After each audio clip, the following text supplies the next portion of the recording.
I'm not going to sit up here on this radio show and tell people what they need to do. No. But what I will say is that even when Yeah. you get this, you still have to be treated for it. And they started treating people Exactly. for it with vitamin C last year in March. I read that to you all in my Yeah. headlines. And they didn't talk Vitamin about that. D3, They, vitamin, yeah. they're not talking about that at See? all because you know what? There's no money in Right. it.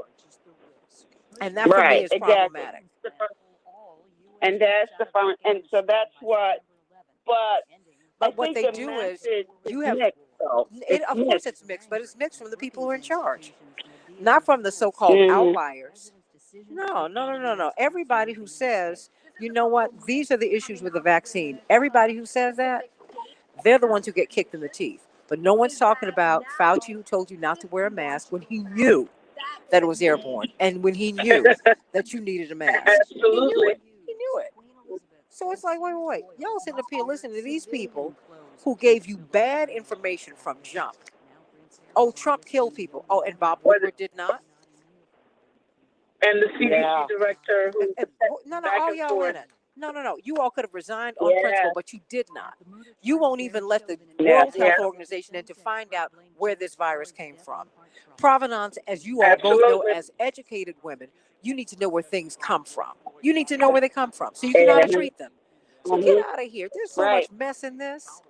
And everybody, most of the developed countries in the world work with the Wuhan lab where this pathogen is supposed to have come Santita, from. you're live. I know. I'm looking. Santita, you're I'm live. looking. I'm looking. Okay. So Okay. I got it. You know, I know I'm not saying I got it. So I'm just saying I got not you, Marty, but I'm like I got that. No, no, no, no. I know. You know, so I I'm like, know. I no, no, know. no. So I'm just saying to them, they need to stop it.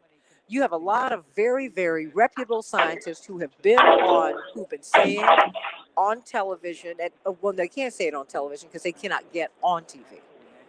They've been On saying television. there That's are right. there are other ways to deal with this virus. They've been saying it, but they can't get on TV.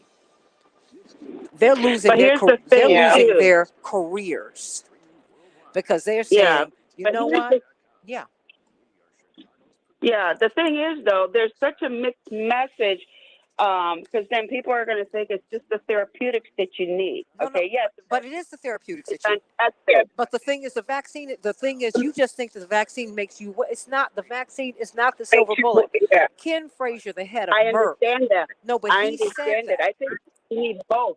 I think you need Yeah, both. but I need a vaccine that's going to vaccinate Yeah, me. but Medi, you still need to take care of your health. Otherwise, you still need I your vitamins. understand You still that. need your iron. I'm just You still need to. I'm simply Okay. I'm going saying I by need. what I have. 2 minutes. I'm saying to you, I need I more than I understand need that. I more. I still need do more that. than I need more than a jab. I need something that's going to prevent. If this is a vaccine, it's supposed to stop me from getting this stuff. So I need them to It get. I won't. need them. Well, no, but I'm saying they need to continue to work as scientists Hmm. so that they can get something that is going to stop this thing, or at least, which is what Merck is doing now. They are in the second phase of a clinical trial that they have a drug that is to COVID-19 what Tamiflu is to the flu. It can knock it out in 5 days. Has it all been proved yet? No. But are they in that? Yes. Have you seen that in the main? Did it come over the wires like Reuters and whatnot? Yeah. But is the mainstream media talking about it? No, because they're pushing vaccines.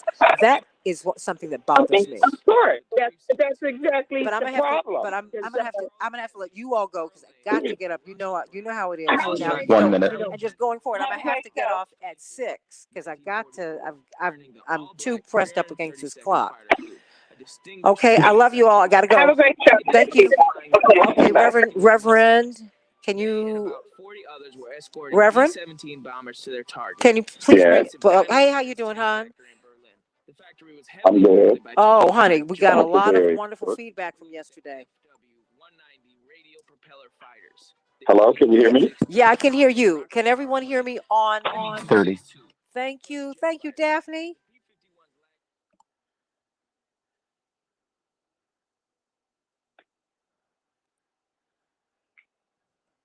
How much time do we have, Paul? 15. Okay, thank you.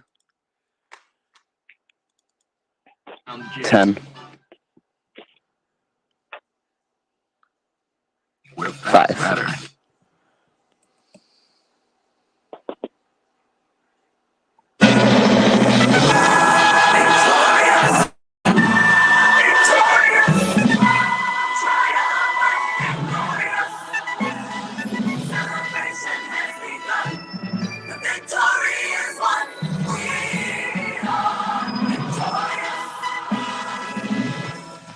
Hey, everybody. Welcome to the Santita Jackson Show. Shout out to all my brothers and sisters up in Minneapolis, St. Paul at AM 950 Radio and WCPT right here in Chicago, the nation's largest progressive talk radio station. Of course, that's the Sounds of Blackness.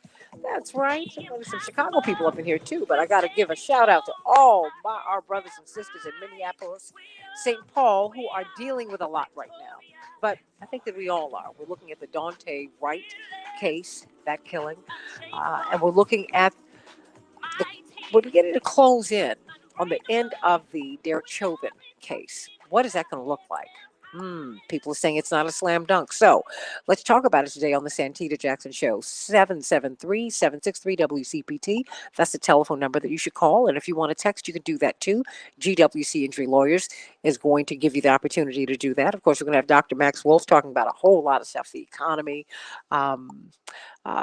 jobs, money, all of that, because so much is going on while we are looking at these things.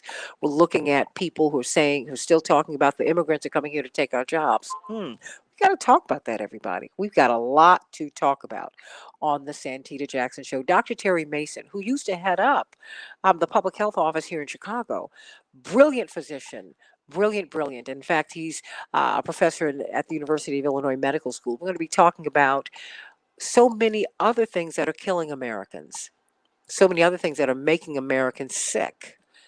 So we don't lose sight of your overall health as we are dealing with this pandemic. And of course, Dr. Deborah Holden will be taking your questions about Q&A. And of course, we'll be talking about the Chauvin trial at the top of the next hour. But if you want to call me about that now, you are more than welcome to. 773-763-WCPT, 773-763-9278. Can you all, hey, Matt Sowell, is it Sowell? From 9:50 a.m. I'm getting a lot of you coming in, and I want to thank you for that. And Lee, you can hear us. All right, I love it. I love it. Worked out some things from yesterday. Brian and Deborah and Shirley from Philadelphia and Samantha and Francis and Deborah and Bab. And I know Carol's going to be in here. Vanderlei down there in Brazil sending you much love. And Keith up there in New York. Eric from California. All right. I love it out there in LA. And Daryl and Daphne. Oh, I love you. Vicky, I love you all. Adrian, Carmelita, Lee, Zenobia. Okay, try to get as much in as I can. Medi and Marnie and Chaparral are with us too. So everybody, please go to the Santita Jackson Show and like and subscribe on that YouTube channel. Please do that. And meet up with and you can also meet up with the Morning Stars on the Santita Jackson YouTube channel and on Santita Jackson and Friends here on Facebook. Let us get to some of these headlines today because we're going to have good news from the Grammy Award winning psalmist who's now a pastor of the Grace Central Church here in Chicago. Of course, Pastor Darius Brooks. Let's get right to it. Chicago, we're going to have a high of 51 degrees today. It's cooled off a little bit, partly cloudy, but it's still beautiful. Minneapolis, St. Paul, 49 degrees, mostly cloudy. The Dow closed up 53 points, but the NASDAQ took a hit, down 138 points. The S&P 500 closed down 16 points, everybody. Well, the Minnesota Police Union, they're blaming Dante Wright for his own death. That's right. The head of Minnesota's largest police union slammed local officials over their handling of Dante Wright's police shooting death as he blamed the 20-year-old victim for the fatal encounter. He said, quote, "This is going to be unpopular." Brian Peters, executive director of the Minnesota Police and Peace Officers Association. He said, Dante Wright, if he just would have complied. He was told he was under arrest. They were arresting him on a warrant for weapons. He set off a chain of events that unfortunately led to his death. I'm not excusing it. But what we're seeing in policing these days is that there's non-compliance by the public. What do you think about that, everybody? What do you think about that? I want you to know. I want to know what your thinking is on that. In the meantime, the Minnesota police officer who appeared to mistakenly fire her handgun that she said she thought was a taser at Dante Wright, killing him. Well, she was arrested. Kimberly Potter, 26-year veteran of the Brooklyn Center Police Force, and she was able to make bail as a $100,000 bail. So, but there's been a leak, everybody. There's been a leak. And so people gathered outside of her home, which had been barricaded by fencing and all kinds of things. I mean, she's getting police protection. Think about that, everybody. Yeah, think about it. Think about it. She's getting a lot of police protection. So, President Biden, is pushing to get bipartisan support for his high dollar infrastructure plans. They're falling flat, getting pushback from key Republicans, and he invited key Republicans to the Oval Office this week, but members are skeptical of the scope and cost of his roughly $2 trillion plan. Some of the aspects of this plan help people in their homes, help them with childcare. That's infrastructure too, everybody. So, what do you think about this attempt to mix vaccines? That's right. Uh, COVID vaccines made by Moderna and Novavax will be added to a mix and match trial. Wow. Professor Matthew Snape said that alternating jabs could trigger added protection against the coronavirus. Now, these vaccines made by Moderna and Novavax will be added to a mix and match trial. It's a trial, everybody, scientists said yesterday. Britain's medical regulator, now this is happening overseas, but will it be happening here? Probably. Britain's medical regulator currently requires everyone to have 2 doses of the same jab, AstraZeneca, which is under fire, Pfizer, or Moderna. Now, Oxford University experts are testing whether alternating second doses could provoke a stronger immune response. Would you be comfortable doing that? You let me know. There's a report that says that the Federal Reserve System has a diversity problem, and this is coming from the Brookings Institution. They said that the Federal Reserve has a staggering lack of diversity among its directors who are charged with running the central bank's 12 districts, according to this report from this leading Washington think tank. They said they have a diversity problem. This has long been obvious at the top of the organization among the members of the Fed's Board of Governors and the President's Federal Reserve Banks. They said it's overwhelmingly white and overwhelmingly male. Remember, the Federal Reserve, they control our money. Now, we all saw the pepper spraying of Army Second Lieutenant Caron Nazario, Black Latino man. Um, and guess what? The town police chief said on Wednesday that he fired the officer who pepper sprayed this Army lieutenant during a traffic stop only after realizing that the public reaction was so strong. In the meantime, he says that there's no apology owed to this Army lieutenant for being pepper sprayed. Wow, what do you think about that? In the meantime, Canada is ranking as the number 1 best country in the world in which to live. The United States is number 6, but we're in the top 10. Canada, Japan, Germany, Switzerland, Australia, United States, New Zealand, UK, and Sweden and the Netherlands, in that order, are considered to be the best places in which to live. We're going to get some good news from the anointed Pastor Darius Brooks. Pastor Brooks, how you doing today? Good morning. How are you? Doing great. What's the word today? Awesome. You know, it's so amazing how I'm listening to you, of course, in the beginning of this broadcast, telecast, and you're doing an amazing job. Please don't stop. Information is power, not knowledge. Information is power. Power stops you from failing. That's it. The more you know, it keeps you from failing. But you said something that is so true. We're getting misinformation, not only from this pandemic and everything else, Santita, in our lives, from culture, family, everything. We get misinformation. And if I had to use a thought for today, I want to use a thought, a message in a mess age. A message in a mess age. It's not just the pandemic, because although your program speaks so much volumes about everything, when we get in our car and we get at home and we get to our private places, it's here that all kind of thoughts come into our head wonderfully. God is so amazing to an individual, not corporately, that when we individual just stop for a moment and say, God, I need a message in this mess age. Santita, the first thing God does is teaches us how to get the message that the first thoughts I want you to take care of is your health and your hope. Take care of your health and your hope. Take care of your health and your hope. Watch this. God has everything already set. And when we understand that if we don't take care of our health and our hope, it doesn't matter about no answers to anything else.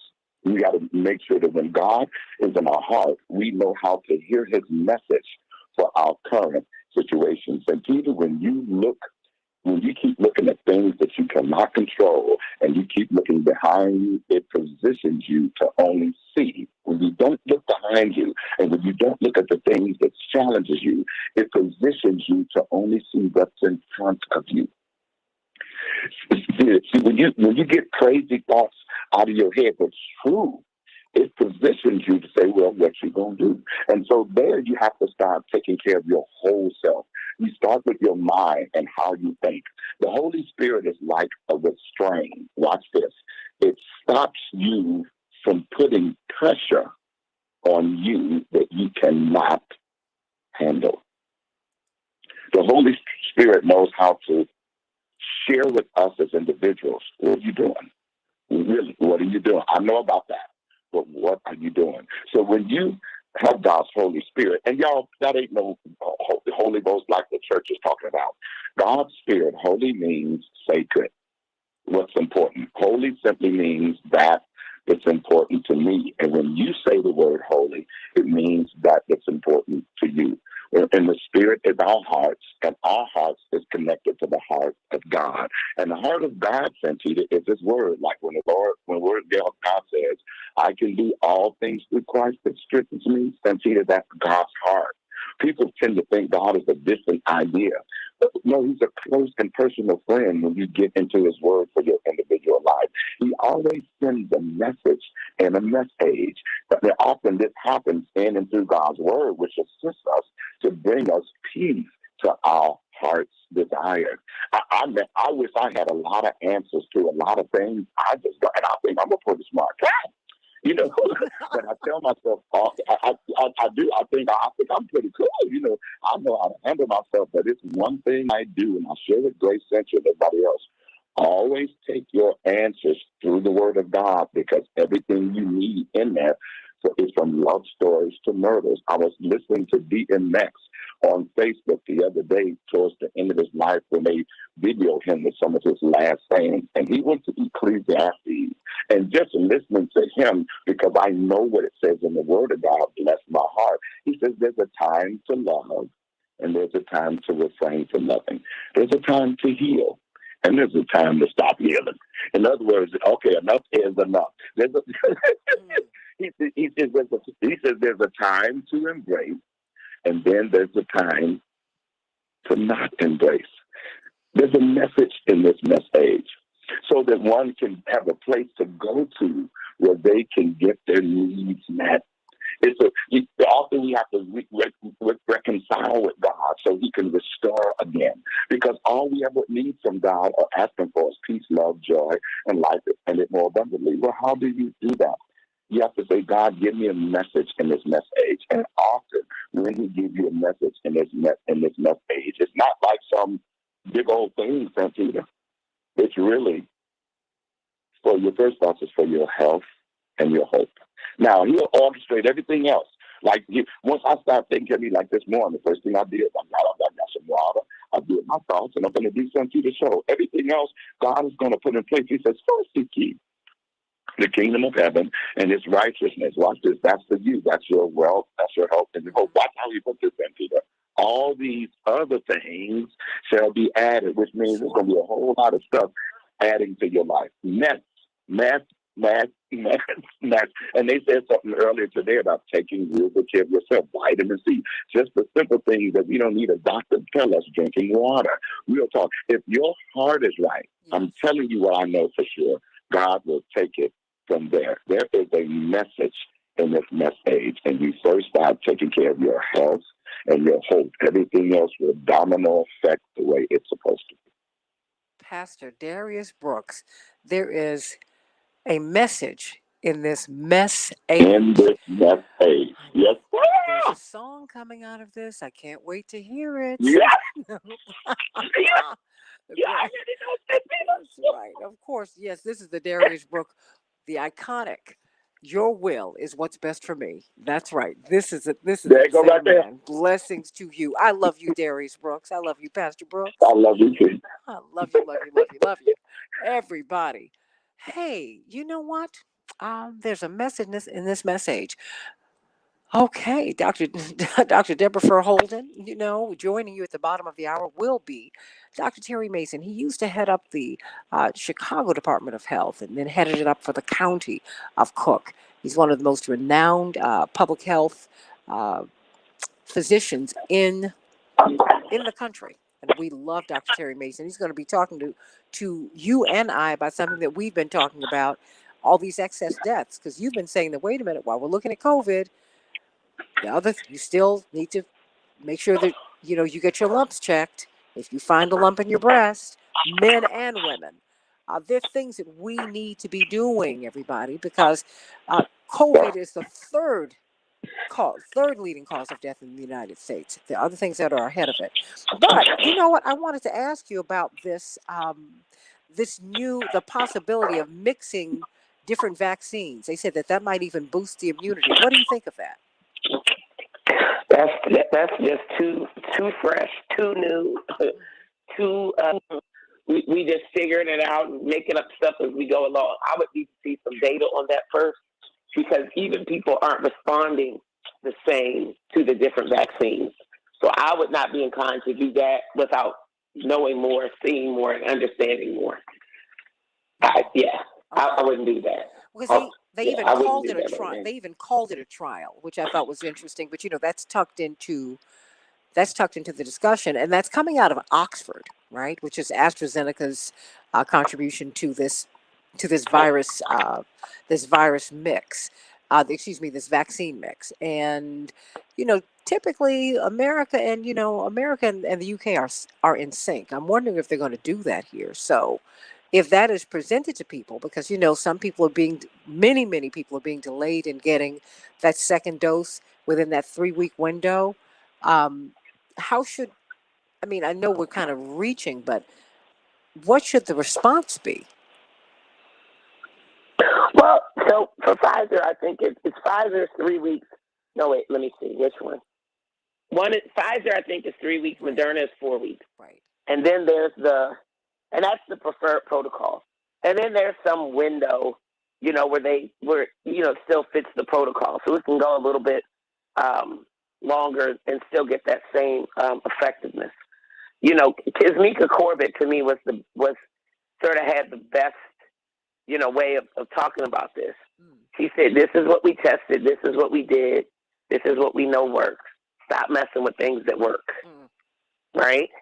And understanding we're now where the rubber meets the road. This is reality. So we have people that didn't make it back for their second shot, or we have places and instances where, people didn't get providers didn't get the doses they thought they were going to get. So there's all of these things that we're now going to have to be more nimble with. My only thing is this: get back into the lab, get back to the trials testing. And if y'all want to change things up, do the work. Do the work, run the trials so that we know and understand, okay, what does that mean if you mix vaccines? What does that mean if you go 7 weeks instead of the 3 or the 4 in between your doses? They need to be testing these things, not rolling them out on people and figuring it out in real time. I don't like that.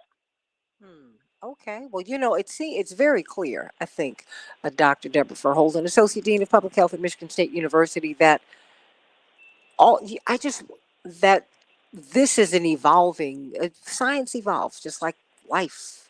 People, the information that we get, things evolve as the virus itself is evolving. Um, what is the best advice that you can give people um, as we every day we're getting new headlines, if you will, and you don't quite know what to do. I mean, Walgreens, as I read to you from that New York Times story, they've, even if you get the Pfizer, which is a 3-week window, and they're saying, 4 weeks is typically when you get the second shot. Even though when this vaccine was tested. It was tested in that particular vaccine, the 3-week window. What do you advise people to do? Because they're hearing a lot, and it can be very confusing. Well, I think if you are getting all of your information from the headlines, you would not be able to make heads or tails of anything. But it would be the same as getting your medical advice from all the headlines. I mean, we're dealing with a health crisis, a public health crisis. So are there things that the media will elevate and raise up and put on our radar that we might want to know about? Yes. But there's so much of that. And then there's so much not credible reporting, so much sensationalism. Literally, there was an article that just came out in the New York Times that ranked Flint as the third highest city in America for COVID. Did you see that? It just came out a couple of days ago. Yeah. I said that is not even true because even within my county, we're only the 5th ranked in our county. So I said, let me see this article. So I look at the article, and then I look at the top of the table, and it says metro area. The Flint metro area is the whole county. It's not just the city of Flint. It's the whole county. It's all of Genesee County. The population they reference is 405,000 people. That's the county. Flint has 100,000 people. But the metro area is called Flint. But it disparages Flint because where the rates are the highest in Flint are in the 4 predominantly wealthy white municipalities in our county. That's where the problem is coming from. Their rates are substantially higher than Flint because they refuse to mask up. This was the counties where we got COVID deniers. These are the 30. where the parents were insistent that schools open and their kids go back to sports. They are the ones who created the problem, not the city of Flint. That's what you'll get if you read the New York Times. You'll think it's Flint. And when people think Flint 15. water crisis, they think 4 black people. But we're not the problem. Well, no, we're not, and that's why 10. we have to dig down. But most people don't have that time. Don't have the time to dig down. 5. You need to do it. Let's talk about our overall health. And Daniel from Manchester, I promise you, I'm going to get to you on the other side of the break. Santita Jackson Show. Let's talk about our health here in the midst of this pandemic. COVID-19 is not the number one killer in the United States of America. Back with more of the Santita Jackson Show in just a few minutes. Okay, thank you, Deborah. And we're going to get Dr. Mason on. When you hear my voice, that means I'm up against the clock, okay? Deb? Me? Yep, I got you. That just means because he's generally in my ear. I don't know. Can you hear him in your ear? Can you hear him? I can hear the music. Okay, no, because he'll tell me. But I'm looking at the government clock, because that's the clock that radio is on, and I'm looking at it. Oh, gotcha. Yeah, no, you know me. You know, I got my own clock, girl. Come on. What? I got to be able to see it for myself. How about that? So let me see do we have Dr. Mason on yet?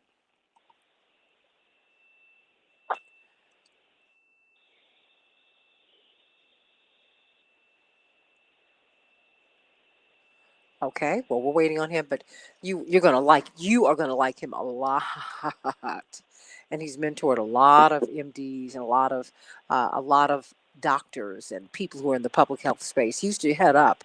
He was the commissioner of public health for the city of Chicago. So We have Dr. Mason. okay, Dr. Mason. Well, that's no small job. Oh, it's no small job. One of the biggest jobs in the world. Dr. Terry Mason, how are you? Good morning, Ms. Jackson. How are you feeling this morning? Oh, I miss Jackson. I love it. I'm feeling Minneapolis and Janet Jackson. Miss Jackson, if you're nasty, come on, you guys. You know what's going on. Dr. Terry Mason. But I wanted to introduce you to this young woman, my sister, my baby sister, beloved, who has just gotten us so fired up, just as you have had us fired up for years. You got to hear this guy. You all going to be very much in sync. You all just might go on and leave me. But Dr. Deborah Furholman. Oh, no, never that. Never that. Well, we're all together. You know, I'm having fun with you. But she is the Associate Dean of Public Health at Michigan State University, the young woman I was talking with you about, who they brought her out of Johns Hopkins to help create the School of Public Health at Michigan State. And of course, he's been our health commissioner here in the city of Chicago and in the county of Cook. And so, medical professor, he is so dedicated to our health, Deborah Furholden. Dr. Deborah Furholden, Dr. Terry Mason, consider yourselves introduced. Thank you so much. Nice to meet you, Dr. Mason. My pleasure. My pleasure. See, both of you are activists in this health realm. So I said, oh my gosh, they might put on these dashikis and just go on trot off down the street, bless their hearts. But that's all right, because we do need advocates. We need advocates in this space. And one of the things that she pushes for is something that you push for, Dr. Mason, which is equity.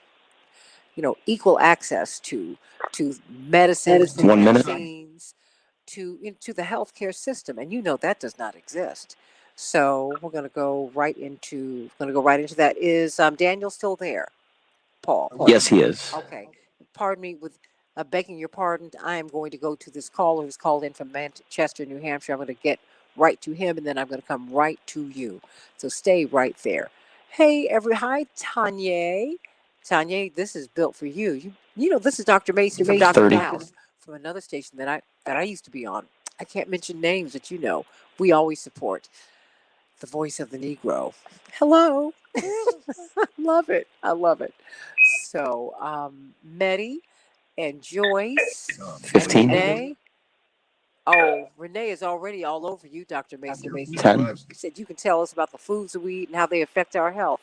All right, we're ready. 5. I don't think I've eaten since I spoke with them a couple of nights ago. Oh, no, don't say that. I'm having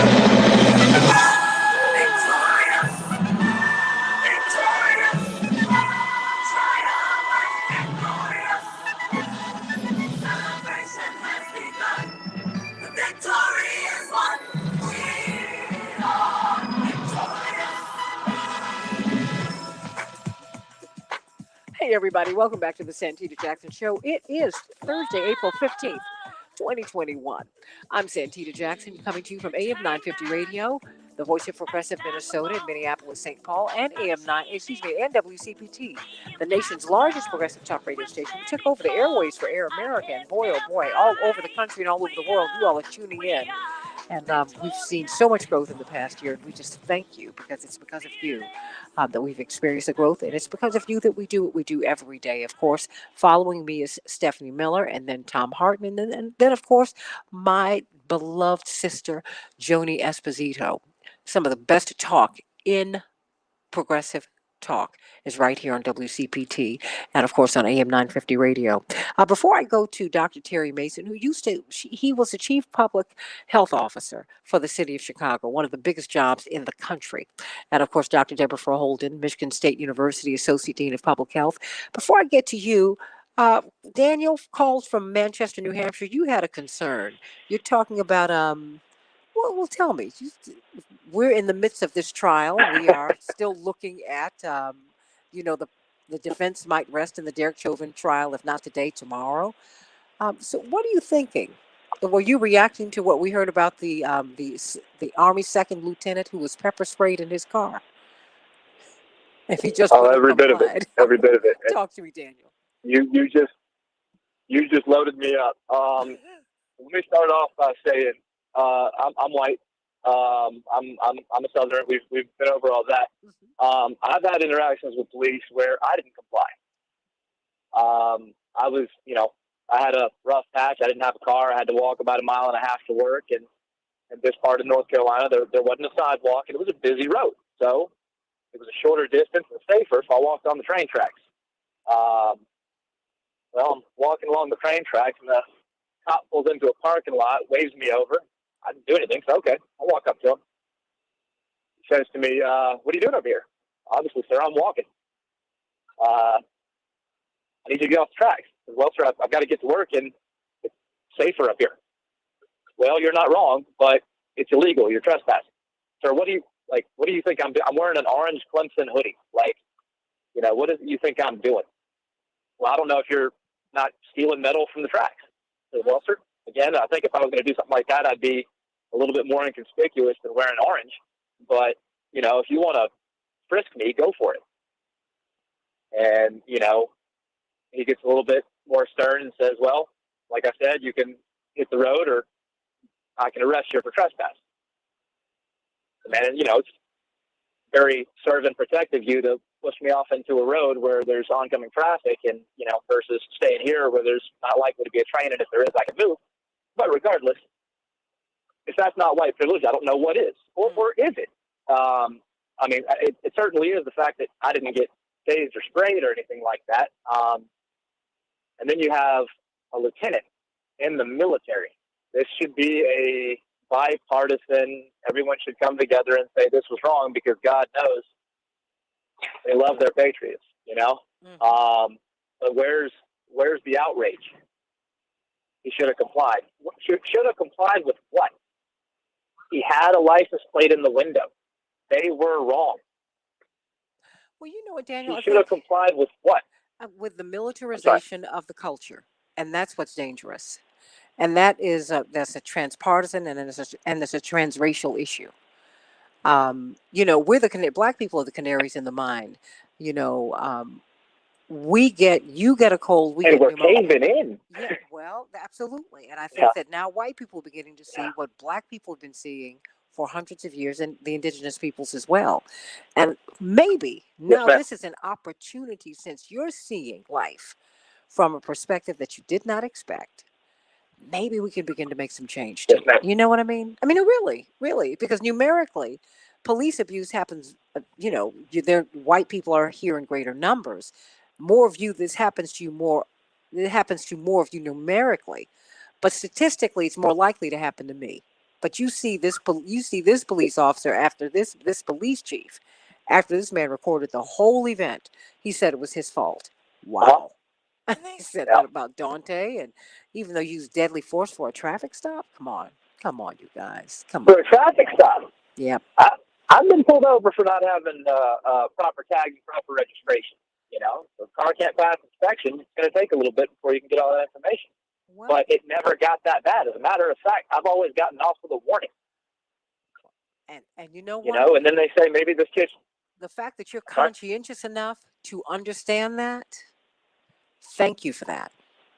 And just spread the word. When you can speak to your white brothers and sisters, who are my brothers and sisters, and you all are just white, have that discussion. Because that's a discussion that, I can't do anything with that. But white people can talk to white people about this. And you should.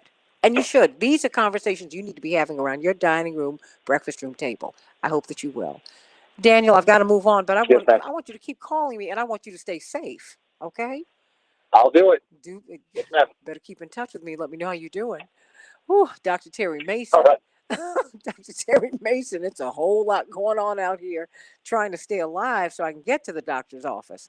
And Dr. Deborah Furholden, we've been in this pandemic, Dr. Mason, and we've been so worried about dying from COVID that I know some people one person in particular who found a lump.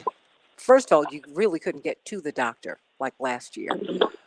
But COVID kind of overtook our minds, Dr. Mason, and we just stopped looking at everything else. And now we're finding that COVID-19 is not the sole cause of excess deaths in the United States. And we're afraid of the vaccine, even though vaccines are all up in our foods and pesticides are all over them. Whew, talk to me. Where are we with our health in this pandemic? Well, first of all, Santita, thank you for this opportunity to just be with you this morning. But to the question about our health has been in a not so great state for a long, long, long time, way before the pandemic. And when I say that, is that in America, we lose over 1,100,000 people every year to two diseases. One is what we so-called cardiovascular disease, which means cardio means heart and vascular means blood vessels. And then the other is cancer. And what we fail to do and what our media fails to do is relate these things to the real cause of what's causing death, and that is the foods that we eat. And there's lots of data now looking at the foods that we eat and their relationship to the diseases that we get and die from. So this pandemic has amplified a situation because the people, for example, Black Chicagoans make up about 20% of the population, but we were responsible for almost 60% of the COVID deaths.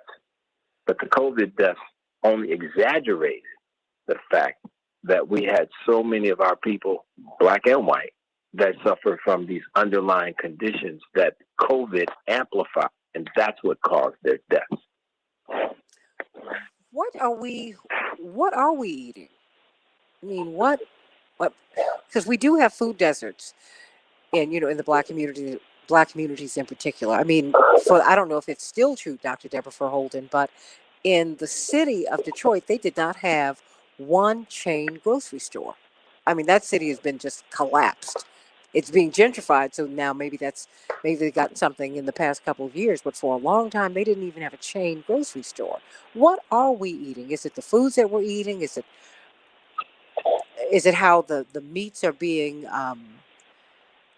well, the medicines that have been given to the animals to make them bigger, stronger, grow faster? Is it the pesticides that are being put on our vegetables? What is going on? Well, it's likely probably all of those things plus some other things, right? But the thing that I really want to point to is these are not new, right? We always say COVID wasn't the problem. What COVID did is it told the problem. It shined a light on the problem. I live in Flint, and when I moved to Flint, we did not have a full-line grocery store in the city of Flint. I watched most of my neighbors do their grocery shopping at the Family Dollar. And we talked about what high nutrient and nutrient-dense foods are. And I've been surprised because I've been on a mission to break that down for people. How many people don't understand what that means, right? But when you go to places like a Family Dollar, what you get are foods that are high in calories, but they're not high in nutrients. Mm-hmm. They're high in fat, but they're not high in the kinds of vitamins and minerals and things that are going to be, health promoting. And so what my recommendation always is to people is to eat the healthiest, highest nutrient-dense diet that you can afford. And typically those foods are foods that don't come with labels. That's where you're going to get your healthiest food. They don't have labels.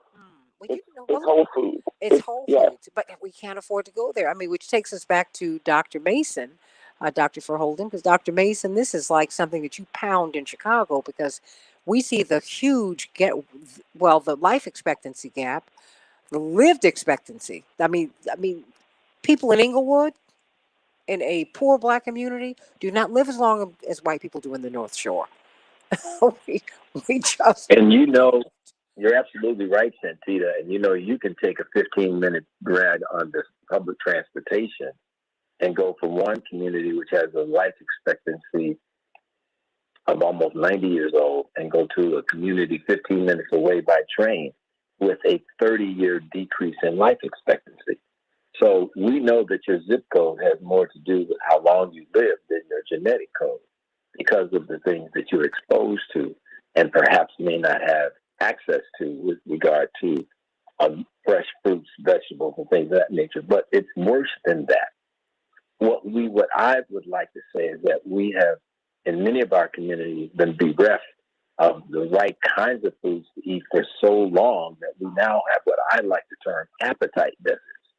In other words, we don't necessarily have the appetite. I grew up in Inglewood, and I'm one of 10 kids. My mother cooked every day, and I'm not trying to castigate women to roles as just cooking, but we had meals that were cooked in our home every day. And no, it wasn't expensive. These were beans, greens, all that sort of stuff, rice, which filled us up because there was a lot of it. So I'm just saying that these foods have been substituted by foods cooked outside of our home, using these manufactured foods, these highly processed foods that create a reaction in our body called inflammation. And this is what heightened and provided an environment for COVID and not just COVID, but so-called heart disease, so-called cancer, so-called all these cardiovascular diseases to spread and grow and flourish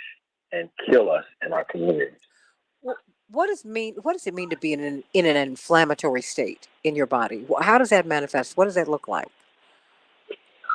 Well, inflammation is something we've all seen. We just don't recognize it. If you scrape your knee or your elbow or what have you, and you pull a little of the skin off, over time there's a scab that forms over it, and underneath that scab is all the work your body does to repair it. The same thing is happening in our bodies. The foods that we eat, many of the foods that we eat, there's a nice video in the movie called Forks Over Knives that talks about this. And basically these blood vessels are sort of scraped on the inside biochemically by the foods that we eat, and we try to heal them. When we try and heal them, it forms a scab on the inside of our blood vessels, oftentimes which can break off and cause a blockage. And if we continue to eat the foods that create this irritation, these fast foods, processed foods, things of this nature, and we do that day in and day out, we never give our bodies a chance to really fully heal. Some of these chemicals also cause our cells to grow in an abnormal manner, and we call that cancer. So I'll be talking a lot more about this later, but certainly these are the things that create the problems for us, not to mention the impact of the stress and everything else that happens in our community. Well, hold on. I mean, what can we do? What can we do? I mean, because this is it. This is people say that we already know this, but no, we don't. But I'm seeing more and more people, and we owe Mrs. Obama a tremendous debt of gratitude for planting a garden at the White House.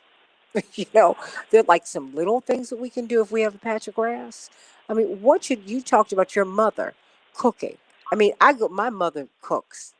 No, she cooks, and every time you go by the house, because of COVID, she and my father have been. My father's not on the road anymore, and my mother's not between here and DC, so she's had to cook 3, 4 meals a day. But she has always kept a pot of beans on, right? Mm-hmm. And just and vegetables, because that's her thing. You got to eat these vegetables, and you talked about your mother cooking. We don't really cook anymore. Dr. Mason is. Do you think that that's adding to our sicknesses? Absolutely. How so? Because many of us don't even know how to Well, cook now, right? well, my mother also used to have a saying, everybody that eats needs to know how to cook. And that went for the boys. I mean, 10 of us, and all of us can cook because we watched her, and she made sure, because she said, you're not going to marry no somebody can't cook and be coming back in here all the time. So what we had to learn to do, and it's not as expensive as people think and make it to be, or difficult as they make it to be. The beans, if you look around the world, beans and rice is a staple that you see in almost every country. I'm not saying that we relegate ourselves to beans and peas and rice, but there are foods that are not that expensive. The foods that cost us more are obviously the ones that come from animals. And greens, beans, and those things can be much, much cheaper, and they don't create the inflammation that some of the irritation that a lot of the other foods do. So I'm just suggesting that, and I'm not trying to blame us, because obviously we live in systems where jobs have been taken. Federal policies have closed down factories that used to be places where we used to work and get the kind of incomes that would help us support our families in a much more realistic manner than we currently do now. But we also now have a generation of children that are growing up who are just socialized to believe that you should eat food outside of your home.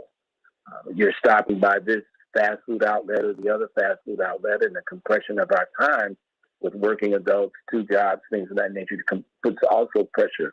But we still need to learn and do a better job cooking, and we need access to those kinds of foods far more than we do right now. Is it cheaper? Is it less Yes, expensive ultimately? yes, because what's the price you pay for health? Mm. Well, you know what? Let me go to Mama D. Mama D has a question for you or a comment. Mama D, what's on your mind? Well, greetings to you. I wanted to know, surveys have said that American African women are dying during pregnancy at twice the rate of white women and three times the rate of Latino women. And the Johnson and Johnson recall uh, was focusing on women between the ages, I think it was 18 and 48, 48. the child wearing ages. So I'm wondering what kind of double impact does that have, and what is being done to find out why American African women are dying at such a high rate during pregnancy, and how does abortion fit into that? Well, starting with you, Dr. Mason, and then you, Dr. Deborah Verholden. Dr. Mason? We know that what we call the infant mortality rate of maternal, in other words, babies and the moms, are dying. We see even some situations now where we're seeing women, even after they delivered, having what we call post-afterpartum, after delivery problems with high blood pressure that are creating issues. And many women are dying from that. We always know that Black children from Black women are dying at a rate almost 2.5 times that of their white counterparts. And there are a lot of reasons for this, and this has been going on for some time. So yes, we do have some real issues related to this, and they've been going on for many years. And that was the genesis of trying to deal with some programs. And when I was at the health department, we actually sent our nurses to visit these women. And oftentimes we find, and I'm not going to belabor the point, but there were many other circumstances that women found themselves in where, many of them did not have necessarily places to stay that were stable. And that created some instability, that created a bad condition for their families. However, that wasn't the major thing that we did see. That's because there are a number of other conditions, particularly among African American women who are poor. But we also know from a series that was done many years ago that even African American women who are professionally degreed have higher rates of infant mortality or death of their children than white women with a college degree. And the role of what racism and all the other things play in that are some things that have been discussed very nicely in a documented series called Unnatural Causes, done some time ago, that people still could get and watch, and you could see exactly what I'm talking about. This is unbelievable. I mean, Dr. Deborah Verholden, this is something that you rail against constantly. And you moved to Flint, Michigan, where you moved there in the midst of this lead water crisis, which we have, quite frankly, in Chicago and all over the country. Dr. Deb, your response. Well, I love Unnatural Causes. It's a great docu-series put out by California Newsreel. And it's actually Kamar Jones, who I think is just such a champion. It really has done a lot to really elevate and make digestible for us what health disparities are and what the causes of health disparities are. She calls them the causes of the causes. So I echo that. I do encourage people, and you can go online actually and check that out. The one thing I want to point to is we have a really interesting day coming up on Friday, and I know I mentioned this to you. It's National Health Choices Day on Friday. And people have a lot of choices as it relates to their health and their health care and some of these other things.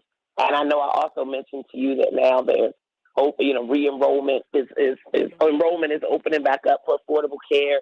There's all of these discounts and rebates and things that they're offering that actually should make it affordable for a lot of people.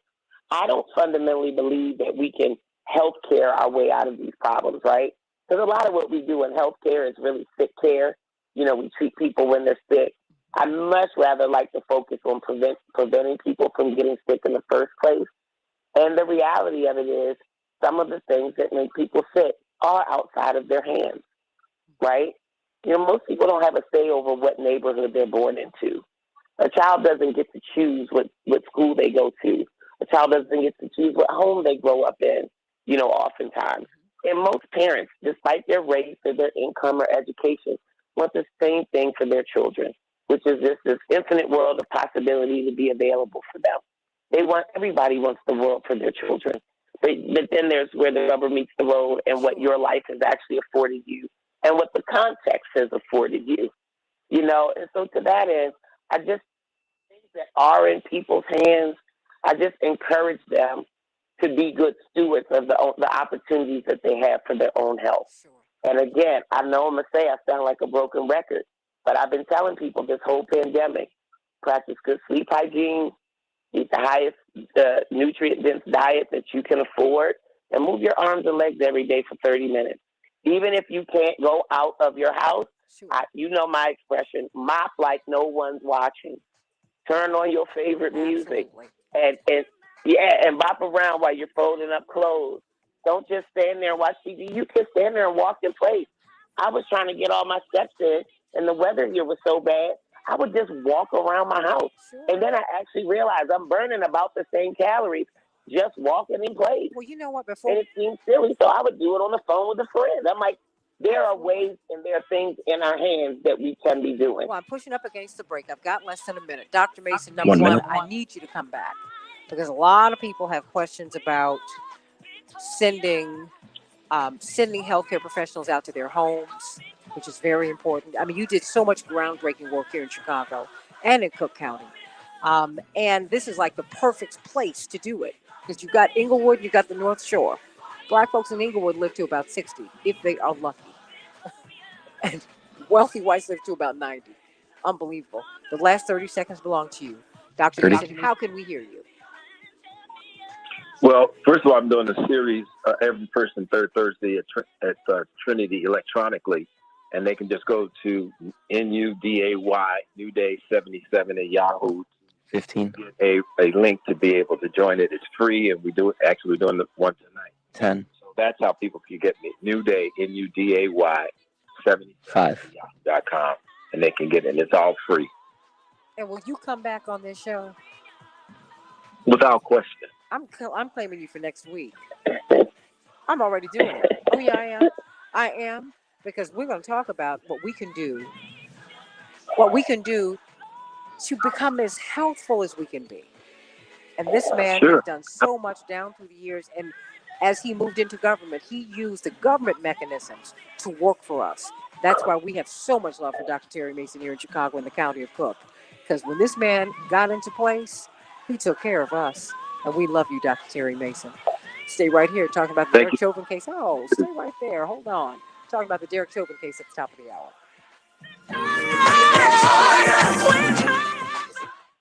Dr. Mason, you know I love you to pieces. I told my parents. Well, I hope I said something that was helpful for you. You said a whole lot. Everybody's up here. And I have more. I love Dr. Mason. Everybody loves you. And, you know, even when you've had your political fights, Dr. Deb, he's had these political fights, but they've always been on behalf of us, of people. And I'm not just saying black people. Sure. He has fought for people. He's fought for people, and he continues to do it. So while we're on Facebook and on YouTube, again, can you send me something so I can post it on my Facebook pages and in my social media? How we can see you tonight? Sure. Yeah, it's New Day 77 at Yahoo.com. But what I'll do is if you send me an email, I'll send you back the links for tonight. Sending it to you right now. How about that? That's great. Oh no. And we're going to be talking about what I'm doing starting tonight is talking about the cell. And I want everybody to understand that that's the building block. And the things that we have to do to nurture the cell are the things that we do to nurture our entire body because our body's made up of cells, all kinds of cells. But they're not, they do different things, but they need the same thing. Yeah. Okay. Well, you know what? I love the fact that you break it down so that we can all understand it. What did they say down there where the goats can get it? And when you talk about your mother cooking, I said, wow. I mean, my mother was a proponent of me cooking in college. I was like, I don't even know how to do this. She said, you better boil up those green peas.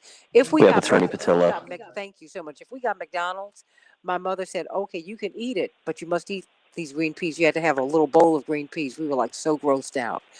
But she just said, you gotta have something green. I'm sorry. That's it. Not even I'm sorry, because our mother never said I'm sorry. But you must have this. You must have this broccoli. You must have these Brussels sprouts. You must have these greens. You must, you must, you must. And we got to get back into cooking, everybody. But I'm going to let you go, Dr. Mason. I'm going to call you a little bit later on today, Dr. Mason, because we've got to get you back on next week. And Dr. Deb, you know I love you. I'm going to call you later on. And so we're going to move on to the Derek Chauvin case. Oh, how nice. All right, great. Thanks so much. I got a meeting anyway. Thanks, guys. Thank you. Have a great one. Dr. Mason, thank you so much.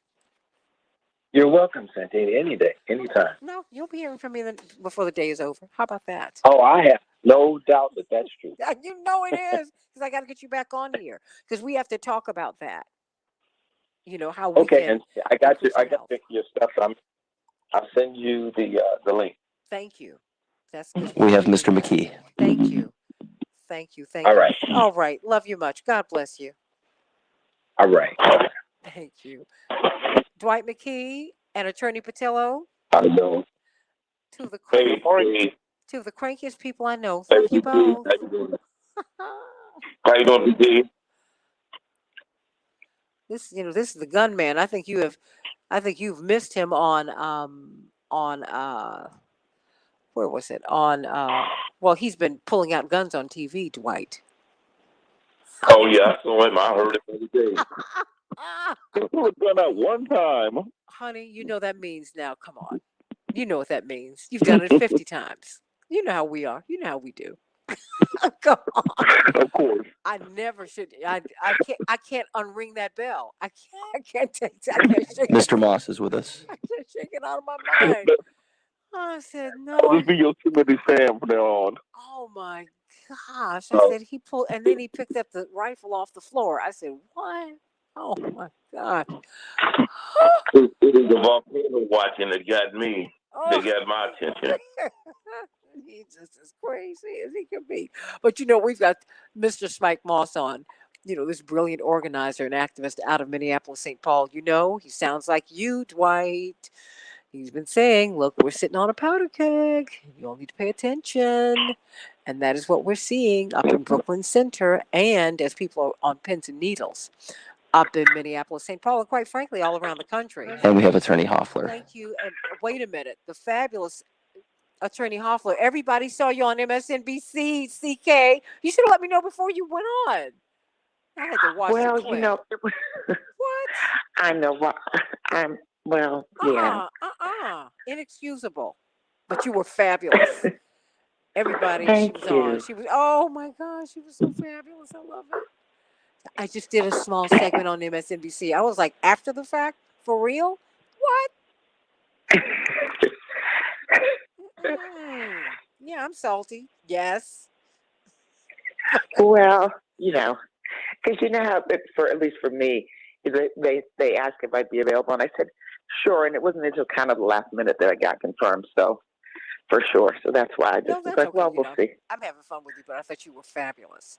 But we've got Spike Moss on with us again. We're so excited. Oh, wonderful. But you 1 minute, and that was what was so wonderful, that she was great as she talked about this manslaughter charge. So everybody, I can hear everything in the background, so make sure we have everything quiet. And we're going to come up shortly, like in seconds. So everybody, please make sure everything is quiet in the background.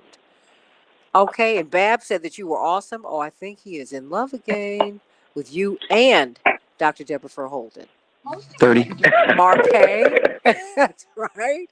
Everybody who saw you, they loved it. They loved you. And she is great. Isn't she, everybody? So stay right here. Spike Moss. 15. Okay, Mr. Moss.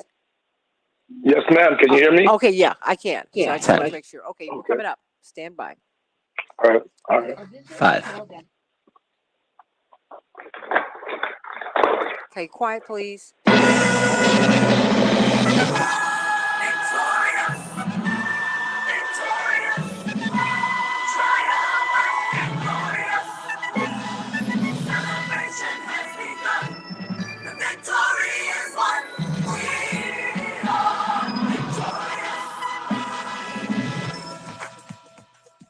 Hey, everybody, welcome back to the Santita Jackson Show. Thursday, April 15th, 2021. I am Santita Jackson, coming to you from WCPT 820 in Chicago and AM 950 Radio, Minneapolis, St. Paul, the voice of progressive Minnesota. Of course, we are talking about the Derek Chauvin case and the trial and Dante Wright case. Got a lot to talk about. We see people marching in the streets. And it looks like the Derek Chauvin trial might come to a conclusion, at least the arguments. Then we would have the deliberation. That could happen today or tomorrow. We're going to see. We're going to see. So we've got a lot to talk about on the Santita Jackson Show. And I want to hear from you at 773-763-WCPT, 773-763-9278. We want to talk with you about the Derek Chauvin case, about the Dante Wright case. And there's some little interesting things going on with that case and with that case and with the Derek Chauvin case, the people who've been testifying. Very interesting. So call me, text me at 773-763-WCPT, or go over to the Santita Jackson and Friends page so that you can see us and be with us on Facebook. That's right. That's right. Be with us over here on Facebook. Yeah, that's it. And then the Santita Jackson Show. Please like and subscribe on that YouTube channel. Everybody in Chicago, we're going to have a high of 51 degrees, partly cloudy. Minneapolis, St. Paul, 49 degrees, mostly cloudy. The Dow closed up 53 points yesterday. The NASDAQ closed down 138 points. The S&P 500 closed down 16 points. Let's get to some of these headlines, everybody. Dante Wright, doting dad, ball player, slain by the police. There's a story here, everybody. The Minnesota Police Union official blames Dante Wright for his own death. That's right. Brian Peters, who's the executive director of the Minnesota Police and Police Officers Association, said on a news show yesterday that this is going to be an unpopular statement. Quote, Dante Wright, if he would have just complied, he was told he was under arrest. They were going to arrest him for a warrant on weapons. He set off a chain of events that unfortunately led to his death. I'm not excusing it, but what we're seeing in policing these days is non-compliance by the public. Wow. The Minnesota officer, Kimberly Potter, 26-year veteran, who killed Dante Wright. She's been charged with manslaughter. She was arrested yesterday and booked, and she was able to post her bond. We're going to hear more about that in just a few minutes, everybody. We're now seeing more and more, well, let's say more experiments with the vaccine. Now we're seeing that perhaps Moderna and Novavax will be added to a mix and match trial. Yeah, that's coming out of Britain, but it could be coming here very soon. Britain's medical regulator requires that everyone get the same jab for both doses as they do in the United States. But Oxford University experts are investigating if these jabs can be alternated, everybody. That's right, you can get, I guess, Moderna one time and then Novavax, AstraZeneca, Pfizer, Moderna, yeah, all of that. So what do you think about that? They're saying this is a trial, but this could increase the potency of these shots. Well, we're going to see. Ponzi schemer Bernie Madoff died in prison at the age of 82, the infamous architect of an epic security swindle that burned thousands of investors in the billions of dollars. Outfoxed regulators and earned him a 150-year prison sentence. He died behind bars yesterday. This story comes out of the Brookings Institution. This is a report. They say that the Federal Reserve System has a diversity problem. Indeed, it is overwhelmingly white and male. They say that the problem is staggering. We're going to talk with Dr. Max Wolf and ask him about that at the bottom of the hour. In addition to, and continue to keep this conversation going about these police issues. You know, Army Lieutenant Nazario, 27 years of age, serving in our armed forces, wearing his uniform, he was stopped and he was pepper sprayed. Well, it turns out the town police chief, Rodney Riddle, said that he fired the officer who directed this stop, who was Latino as well, by the way, only after realizing that the public reaction to the viral video of the event had made it impossible for the policeman to continue on his job. Well, guess what he also said? He has no apology for pepper spraying the Black and Latino Army officer in Virginia. That's right.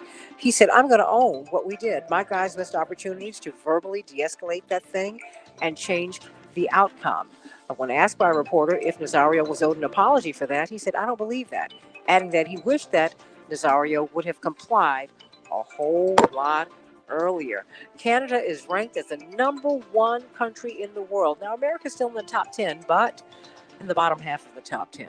The top 10 countries in the world, according to the Quality of Life and Social Purpose sub-rankings, are in this order. Canada is #1, then Japan, Germany, Switzerland, Australia, the United States, New Zealand, UK, Sweden, and the Netherlands. Wow. The NFL is going to require vaccination for employees with some exceptions. Wow. Let's talk about it, everybody. Let's talk about these cases. Dante Wright, Derek Chauvin. We're seeing the case that the defense is making, that it was really Spike Moss, that it was it was George Floyd's body that murdered him, that killed him, right? And one of the interesting things was that Dr. David Fowler uh, was one of the witnesses for the defense. He's the chief medical examiner out of Maryland. For nearly 2 decades, but he was involved in a case that was chillingly similar, and he said that he died because of heart disease, not because of Derek Chauvin's knee on his neck for 9.5 minutes. And yet, this was a very similar case that came out of Maryland.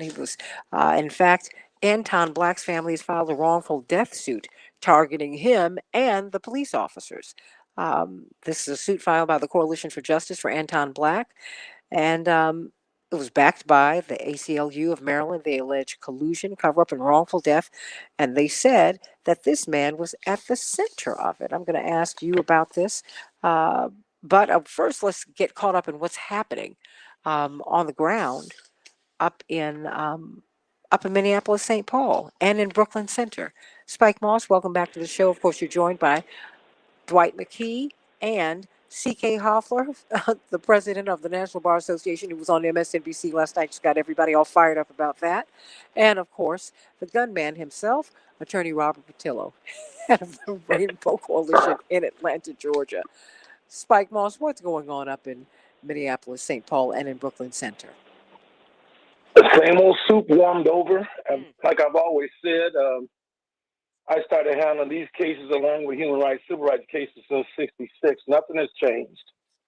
I think that what is normal for police departments, and I don't believe it's just Minnesota, but in Minnesota, any excuse will justify murder of our people. So that Negro must have turned around. He must have moved.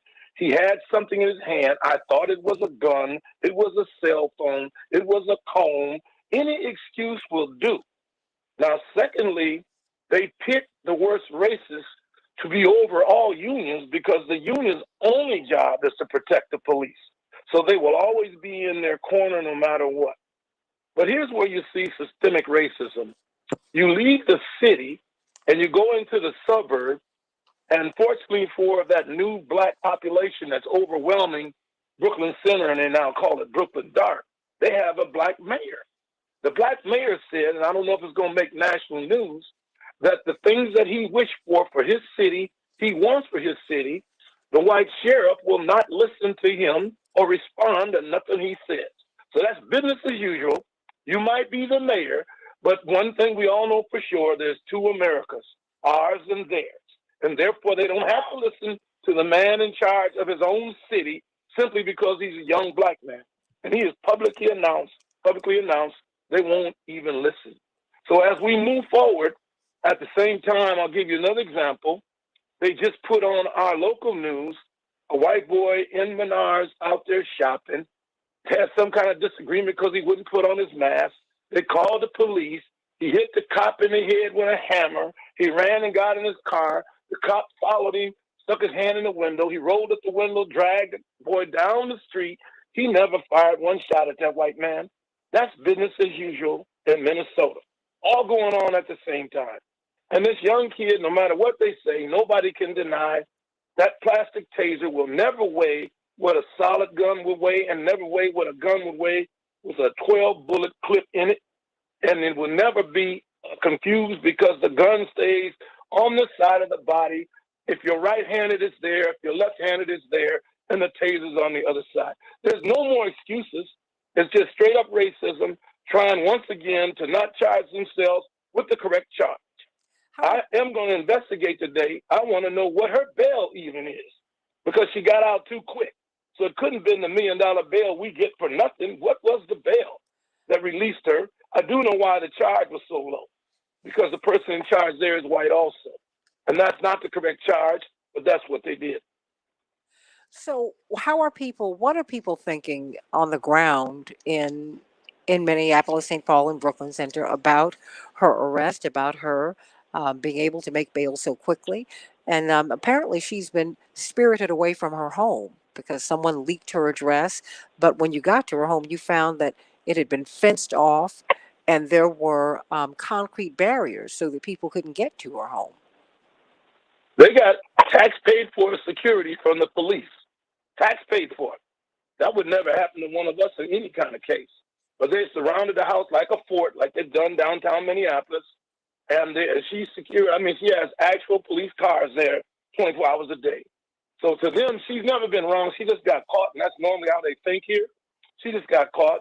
Now let's figure out which way we're going to frame this, how we're going to have her talk, how we're going to have to explain this away. And that's all you're witnessing here. The people on the ground, I told you it's a powder keg. And it's been a powder keg because I've said over and over, we are still the only city in Minnesota, in the country really, that's had 6 rebellions. And when Floyd died, we had 3 more. There's no other city that's had that many rebellions. And they're necessary because you have no voice and no level of government from the state or city to step in and protect our rights as human beings, citizens, or taxpayers. So everything is into a powder keg. One of the mistakes they made day one was they said over on the news, left and right, all parts of law enforcement, we're going to allow the protesters to deal with that amendment and their right to protest. Okay, the people go out and protest, you immediately fire on them, you immediately gas them. And last night, they just stood up at the fence with these large canisters and just sprayed them there at will. And so to them, it's serious because they're trying to still keep the people in their place and let them know you got no say-so in this one way or the other. So all their rights have been violated every night. The governor then turns around and puts a curfew on the people who have never received justice. And if you don't go home, you go to jail. But I can violate you and murder you, and there's no curfew on me. And my madness is taking place. So the black mayor steps up, and you don't want to listen to him as a mayor of his own city. You have disrespected him as a black man and did what you want to do. And so I said to you the last time we talked, I just asked the people of Chicago and Illinois that hear this show to pray for us because we have absolutely no hope. We have absolutely no level of nothing that will defend our rights as human beings in this part of this country. It never has happened. In 56 years of even handling police cases, it has never, ever happened. And I also said to you, I won 98% of all the lawsuits paid for by the taxpayers. And I lost 100% of all charges against white officers, no matter how many witnesses I had, because the Negro has no credibility that the white man must respect or honor. What do you make of the manslaughter charge? Well, I see it as a joke because she immediately is trying to defend herself. You pulled the gun. Now, let me back you up on that, and I'm sorry I didn't say it. Years ago, I had won the battle that the police in Minnesota cannot pull their gun unless their life is threatened. And they constantly pull their guns. That law been in place. At the same time, the law, which I said on your show before, was put in place by me that they had to stop using the N-word when they stop us over and over repeatedly. They voted as a city council that would be a $5,000 fine every time they use the word. They was using it so much. So almost everything you put in place, including what we need now, it's not just accountability, but it's consequences for their actions. We don't have either accountability or consequences for their actions. And so we're a long way from where we should be because Minnesota and America has just refused to see our humanity and under any circumstances. And so look for some real powder keg action the minute they start beating them. They're working themselves up to beating them, but they don't understand. The people understand. You are breaking the laws you swore to uphold. So they don't respect you like that no more here. And they haven't for quite a while. That's why we had so many rebellions that were never seen on television. But we were Ferguson before Ferguson. Don't forget it. Long before Ferguson. You know, Dwight McKee, Attorney Patillo, and Attorney C.K. Hoffler, 2 minutes apiece. I want to find out from your reaction to the manslaughter charge and to what we're seeing, just this growing unrest that we see. First, you, Dwight. Well, good morning, everybody. First, we have to understand that they don't really mean compliance. It's not about compliance. What they really are looking for is subservience. There's a difference between compliance and subservience. Compliance is that you adjust your situation to what the officer is asking you to do. Subservience is you humble yourself and kiss his behind and call him Mr. Interpreter and get on your knees and you subjected to his will. The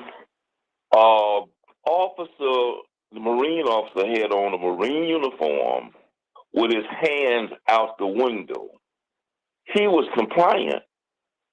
The people in Washington had on Nazi uniforms, spraying bear oil and beating the police with flags. They were non-compliant. He was non-compliant. He just wasn't subservient. And so once you understand the mentality of the policeman, and this thing is about race and dominance and power, and the attitude is, I'm going to let this guy know, this Negro know that I'm in charge, and he ain't me, by any means necessary, then you'll understand why they have a need for the guns and the taser in the first place. I've seen somebody, they used to, when I used to be in LA, as part of the programming, it would seem like for the news, is they would have these police chases almost every day. They would go 50 or 100 miles where they would be chasing these little white boys who would be driving 100 miles an hour trying to get from the police. They would catch them, they'd have an accident and run into 4 or 5 cars. You would never see them getting beaten or stomped down by the police. But the minute a black person says, what am I being charged for? It's non-compliance. Get out the car. Shoot him. Take out the gun. This is a spirit and an attitude. Don't confuse compliance and subservience. Let me go to you very quickly. I've got a couple of minutes left before I'm up against this hard break. About 90 seconds. Robert Patillo, your thoughts. Well, one of the things I think is interesting is the amount of credit, the amount of belief, the amount of benefit of the doubt given to this female officer in the killing of Mr. Wright, simply based on her being a female officer. The statute they charged her under, the second-degree manslaughter, as you read the remainder of the statute, that's the same statute they charge you under if you're in a hunting accident where you accidentally shoot somebody at your hunting party while shooting at a deer. It's the same the same law they charge you under if your dog attacks somebody and kills them. It is the lowest level of culpability possible, and it has a maximum sentence of 10 years and a $20,000 fine. So if you take a plea deal, that's probably going to get knocked down to 5, and by the time you get out of jail, it's probably going to be 18 months. On the long end of what you serve for killing this young man. And the reason is, well, she said it was a mistake, and people believed her. I think black men need to start getting the same benefit of the doubt while dead as we're giving the white people who killed us while they are alive. If she can make a mistake and kill this young black man, why can't we simply say it was a mistake for him to run and he did not deserve to die while the media is destroying his character? And we also have to look at the way that they are making sure the jury pool, if they ever end up going to trial, are getting it drilled into their head. It's an accident, it's an accident, it's an accident, with no proof or evidence that it is an accident. It is very unusual for the police to go to a suspected murderer's house and then set up a perimeter and protect them overnight and give them a 24-hour security guard. Because if they are normally they're coming to your house after you shoot and kill somebody, they're going there to investigate, to pick up evidence. For all we know, she had a hood and a robe in the closet that they were able to get rid of and throw away. We don't know what was on her computer because the investigation probably did not start until after these charges were made. So it's very interesting to me that by the time she actually gets to trial, now we have knocked it all the way down to oops, my bad. We'll see you in a year and a half. You know, when we get on the other side of the break, CK, I want you to weigh in on this. Obviously, we're talking about this manslaughter charge so brilliantly last night, and we were all so proud as you laid out the case, as we would expect you to do. But we're so glad that you're in the position to do so. And Dr. Max Wolf is going to be joining us. He and I are going to be talking about something else, but you know what? He can weigh in on this too. It's an American dilemma. It's an American story, but the whole world is watching, everybody. What's going to happen with the Daunte Wright killing? What about that? What about the Derek Chauvin trial? 1 minute. Where's that going to go? And what are people going to do? And what are we doing with dissent? We've militarized the country so people don't even have the space to come out of their homes and stand peacefully and peaceably and express their opinions. 30. Something we got to think about, everybody. So, but we're going to be victorious. That's right. The Sound of Blackness has said it. We are going to be victorious. But you must first stand up and work. America is a wonderful experiment. An experiment and an experience in self-government. 15. Now, if we want to be a constitutional monarchy, somebody else can oversee us. 10. But we're a constitutional republic. We're supposed to govern ourselves, which means you got to get involved. 5. Call me at 773-763-WCPT. More of the Santita Jackson Show in just a few minutes.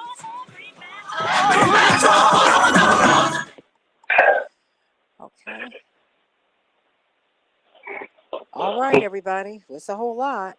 That is a whole lot. Santita, just as an aside, if I ever put up an expert witness who was as unbelievably unqualified in terms of his opinion as Dr. Fowler, I don't know, maybe I might be super malpractice. No.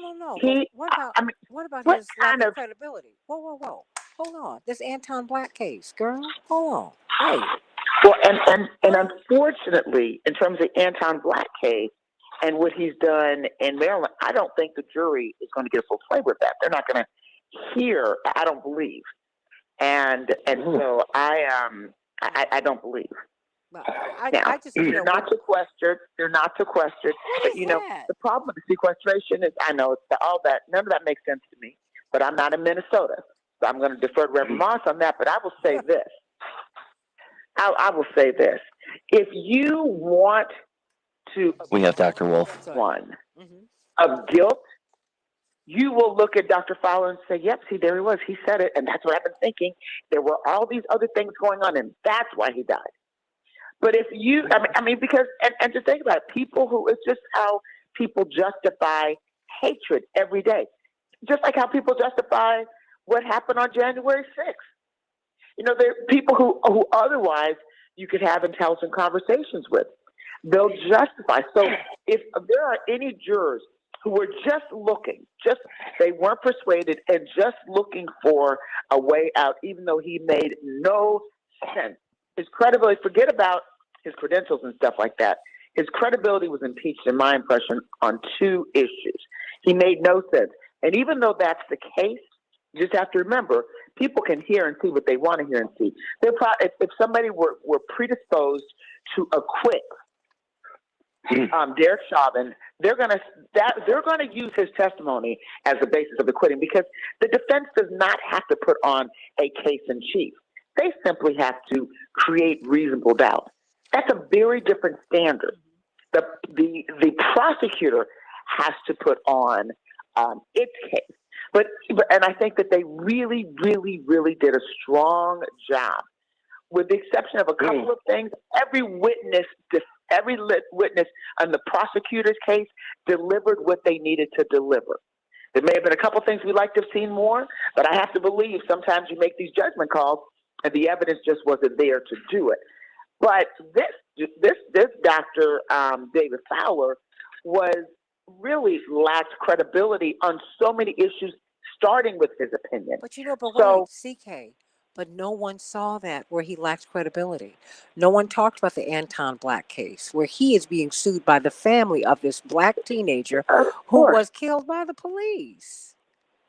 Of course, but with expert 1 minute. Again, I don't know if there's some Minnesota shuffle going on, but when it comes to expert witnesses, when you are when we come back up, I want you to go into that, okay? But give me the elevator pitch. Okay. I've got Dr. Wolf on, and when you all hear my voices, I'm looking at the clock, so sometimes I'm up against the clock. So I need you to wrap up. I'll be brief. No. I want you to. You did your thing on MSNBC, Dr. Wolf. Good morning. Thanks for having me. I've been working with him for 30. like 16 years since I've been on radio. It's actually only 3 weeks, but it feels like 16 years. Oh, no. I had to bring him. I haven't talked about some of everything, you guys, but he can handle it. So, but he's also 15. Very conscientious socially. And so I'm always wanting to, he's one of the smartest 10. people I know. I always want to hear what he's got to say. And I think the people need to hear him. So stand 5. by, everybody. Thank you. I got it, Paul.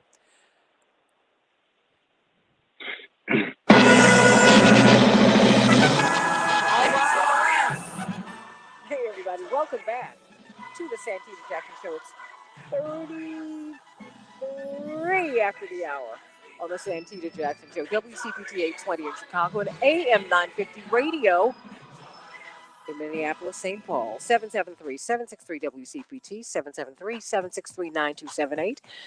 I have this brilliant economist and really someone who really thinks very critically about these social and political and cultural issues. And we've been trying to get to the economy because heaven knows, we just got this Brookings study that shows that the Federal Reserve is disturbingly white, they said in Mail. I've got to have you come back maybe tomorrow or the next day or on Monday to talk about that. But I'm going to get to you in a hot second, Dr. Max Wolf, because, of course, I'm here on radio at AM 950 radio in Minneapolis, St. Paul. And all eyes are on Minneapolis, St. Paul and Brooklyn Center. All eyes are on Minnesota, this liberal state that we find houses one of the worst cities in the country for Black people to live. Third or fourth, according to different studies. And so we're now seeing people, as we're waiting on pins and needles for the Derek Chauvin decision, we're now seeing people who are in the streets in an organized way, mostly peaceful, because the people who've been arrested are not from Minneapolis, St. Paul. So there's that. But there's a lot going on up there. So of course, C.K. Hoffler, who was joining Spike Moss, longtime organizer and activist in Minneapolis, St. Paul, almost 60 years, he has been fighting for the people of Minneapolis, St. Paul, and in the broader community. Dwight McKee, the professor, brilliant social scientist, and of course, Attorney Robert Patillo, Southeastern Regional Director of Rainbow Push.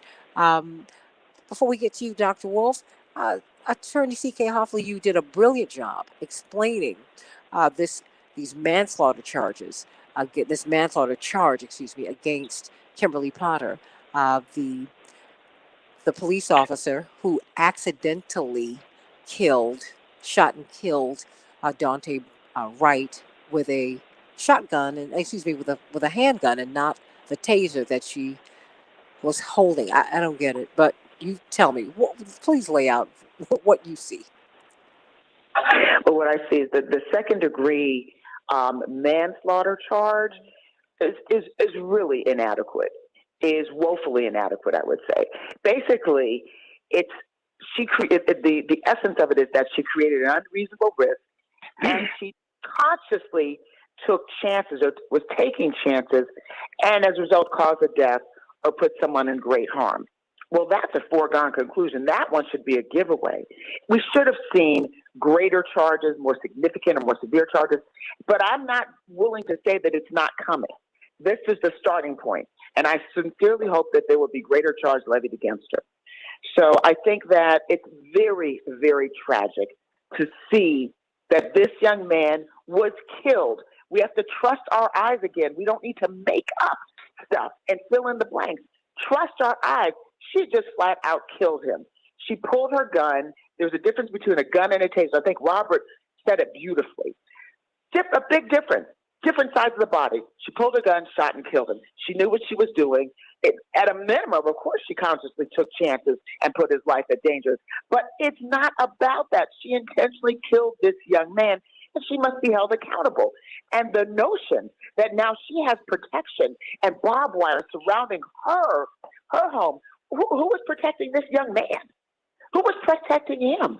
Where was the protection? Where was the regard? He just really wanted to know what was happening. Surrounded by all those officers, many people would run, guns pulled. Many people, and by the way, there's no law that allows being shot for running. That's what I think people are missing. There are constitutional issues. There is federal case law. All of that, people are completely missing the picture. So I sincerely hope that there will be more justice in that case. It's early. I'm glad that they took decisive action and arrested her soon, and I hope that there will be additional charges that will be levied against her, because this has got to stop. It's got to stop. It's got to stop. But Dr. Wolf, we're being told by these police chiefs all over the country, and we're being told in this trial, the Derek Chauvin trial, that if you would just comply. And that is not, when you comply, for black folks, you die. And for white people too, quite frankly, but far less frequently. With black folks, we know that when we comply, we die. What are your impressions of what we're seeing? I mean, oops, I'm sorry, I killed him. Oh, shoot. She didn't say, oh, shoot. I shot him. What? You didn't know you were holding a gun and not a taser? Are you for real? But yeah, I mean, I would always try to separate the individual incident from the pattern, right? And that's not to be insensitive to the blood spills and the tears that come with it, right? Or the damage to lives, much beyond just the victims, obviously, who aren't here to speak for themselves anymore in most of these cases. But to me, there's the incident. And as a society, we tend to focus on the incident, the particulars of a tragic afternoon or an evening or a traffic stop. And those are real. They deserve a place. But maybe because I come from a sort of statistics background, to me, it's the pattern. Because a single incident could have a lot of explanations. It could break a lot of different ways. It could be a little bit of this fault, a little bit of that fault, a little bit of a tragedy, a little bit of a murder, or a lot of all of the above. But the problem to me is the social problem, which is that these are not isolated incidents. Right? Like that seems to be, to me, the social issue. The social issue is that Trayvon Martin isn't unique, right? Maybe, again, not to deny the individual young man his uniqueness as a person, but my point is that story happens a lot. And so to me, the social issue is the pattern, not the incident. And I think as a society, we don't talk pattern. We talk incident. And I understand the passion. I understand the feelings. I understand the loss. And I don't mean to be in any way harsh or insensitive to them. But the social problem is the pattern. The social problem is we can't get through the trial on one police killing of a black guy without another cop killing another black guy in the same town, more or less. Right? Like that's the pattern to me. And that seems to be, that's the social debate you have to have. Right? The incident, who knows? People will draw sides. They'll be on those sides, right? Justice will only be with one group, but however that particular thing works itself out, it's an incident. The pattern is the social malaise. It's the illness, right? So it's not the individual who got COVID It's the contagious disease that worries me or that preoccupies my particular mind because of the statistics trade. What do you say to these police chiefs all over the country who are saying if these guys had just complied, because it's systemic, to your point, that this is not just an individuated problem, this is systemic. You have all of these police chiefs, you have the police unions, you have the whole system of policing, you have all of these, the former medical examiner for the state of Maryland who's been charged with. Uh, who absolved the police in a case very much like the case of George Floyd. This was a child. This was a teenager. This is just, Yeah. how do you speak Brooklyn to that? Center, that's basically a kid too, right? So, He I mean, was, yeah. unfortunately, they're not all adults or anything like that. Look, the law doesn't say that there's the death penalty for noncompliance on a routine misdemeanor traffic stop. So while that might be general advice, their advice is that you need to go beyond the letter of the law to protect yourself from my employees, which just as a piece of advice from a manager is weird, right? I mean, if I went to McDonald's and I said, hey, this guy slapped me, and they said, look, order correctly, or this guy is probably going to backhand you when you ask for the fries. I mean, I feel like that would be a labor problem of somewhat substantial variety, right? And it would be a managerial dysfunction of an epic type, right? It's a strange advice, right? Like, look, if you don't want my employees to murder you, you should try to make it as easy for them as possible. Like, look, it's probably not bad advice not to escalate with an armed person in or out of uniform. It's probably like a pretty solid life tip. But that can't be the way a social problem is addressed. So to me, that is what I mean by the incident versus the pattern. In any particular incident, yes, there are no doubt things that the individuals could have done to have a less tragic outcome. Probably true in all cases, right? But again, that's the incident. The pattern is what matters. The pattern is we're already close to a potential fatality in a routine traffic stop, right? Because when you look at the George Floyd case, or when you look at the most recent cases, we're not talking about police taking extraordinary measures and applying force because a guy is running into a daycare with a suicide vest, right? If that was the situation, I think our debates would be slightly different or substantially different, right? We're talking about somebody who might have, been terrorizing the public with an air freshener. I feel like we could pull through as a society, having lived out of COVID, with the occasional errant air freshener, or a guy who probably didn't make it himself, who has a fake 20, right? Which is actually a federal thing anyway, and you take the money away, he loses the $20, right? But the mere fact that when you look in his pockets, there aren't 25 more 20s, that you're going to say, if this guy's making the 20s, he's Mr. Self-Restraint. He only made one. I think most people who could make themselves a $20 bill probably wouldn't stop at one. Right. So in neither one of these cases are we having this sort of imminent social threat. I think most people are pretty reasonable, right? And I think if they think someone poses an immediate, mass harm scenario, then the police will have to do what they have to do.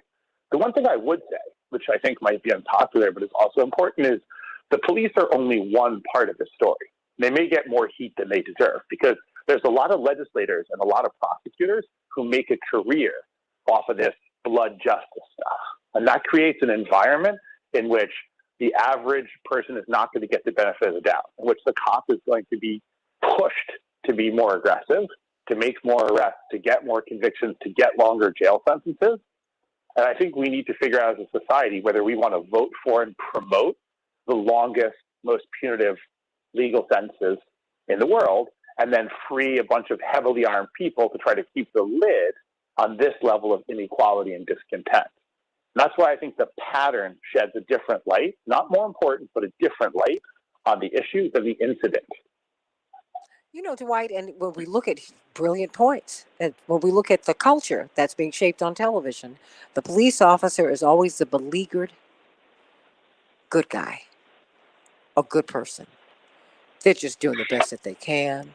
By the way, who's battling a system that's unfair to him or her, and that mollycoddles the suspected or actual criminal, right? And so it's a big juxtaposition to the society where, hey, people get stressed out. Sometimes you grab the wrong tool, right?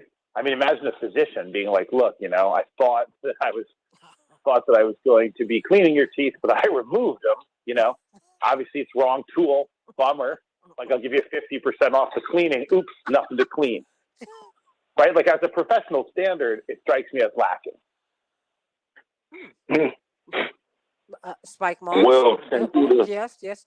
Dwight McKee. I just heard a lot of amens there. Yes. Dwight? yeah, you did. Yeah, and I agree with the pattern, but the pattern grows out of the culture. And until we identify those cultural dynamics, which frames the narrative, which is that, the good guy, bad guy, the white virtue, black criminality, the white power, white privilege, black subservience, until we identify the cultural dynamic of the cowboys and the Indians. And this land is our land. God gave this land to me. Until we understand that part of the scenario and address that, we will always have the pattern. One of the good things about this thing, Brother Wolf, is it gives us a chance to see how the system works and protect these guys. I mean, they have these paid gunslingers, really, who come in under the guise of being experts, who lie and frame the conversation in such a way as to the unenlightened mind give you the impression that the police, you didn't see what you saw, that the police were in the right all the time. One of the things that the expert said for the prosecution the other day is they raised the question, the defense did, to say that, this happened 100% of the time. He thought he was making a point. He said, yeah, ain't that strange? We can't even look at the American study. We got to do the Canada look at the study. 100% of the time, can you believe that yourself? There is a culture that reinforces the pattern that we have to discuss. Yeah, I agree. I mean, I think you can't set up a conversation where black men are dangerous and cops are your savior, right? Because you get the sort of birth of a nation myth. And if you have that frame, you're going to have a hard time looking at incidents, right? Because everyone's going to superimpose the pattern.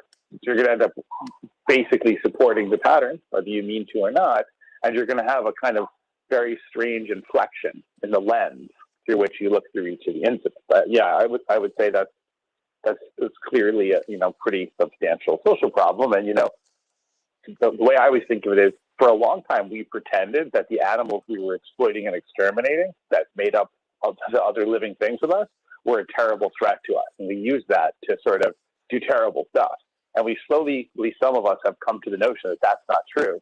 And I think it's kind of tragic that we got to that notion about sharks and wolves before we got to that notion about our fellow man. Spike Moss? Yes, ma'am. Your reaction. I mean, because this is not an academic discussion for you. I mean, No, it's not. It's. I mean, and this is not an academic discussion that we're having here. Not at all. But No, it's not. how are people feeling? I mean, because you're playing this trial live every day on your television stations. This is your local. This national and international story is your local story.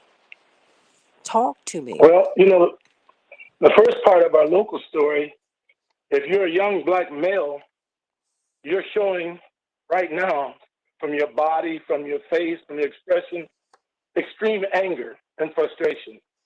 If you happen to be a female or a mother or a grandmother, there is tears in their eyes, there's pain in their face. Don't mention it, they might break down in front of you. If it flashes on a TV screen in a store or something, they might break down in front of you. It is so thick with pain and trauma from being traumatized from it shown over and over again. It's on the face of the people who understand what this is and understand what it is to not get justice. So if you bring it up, you will break them down. They can't go home.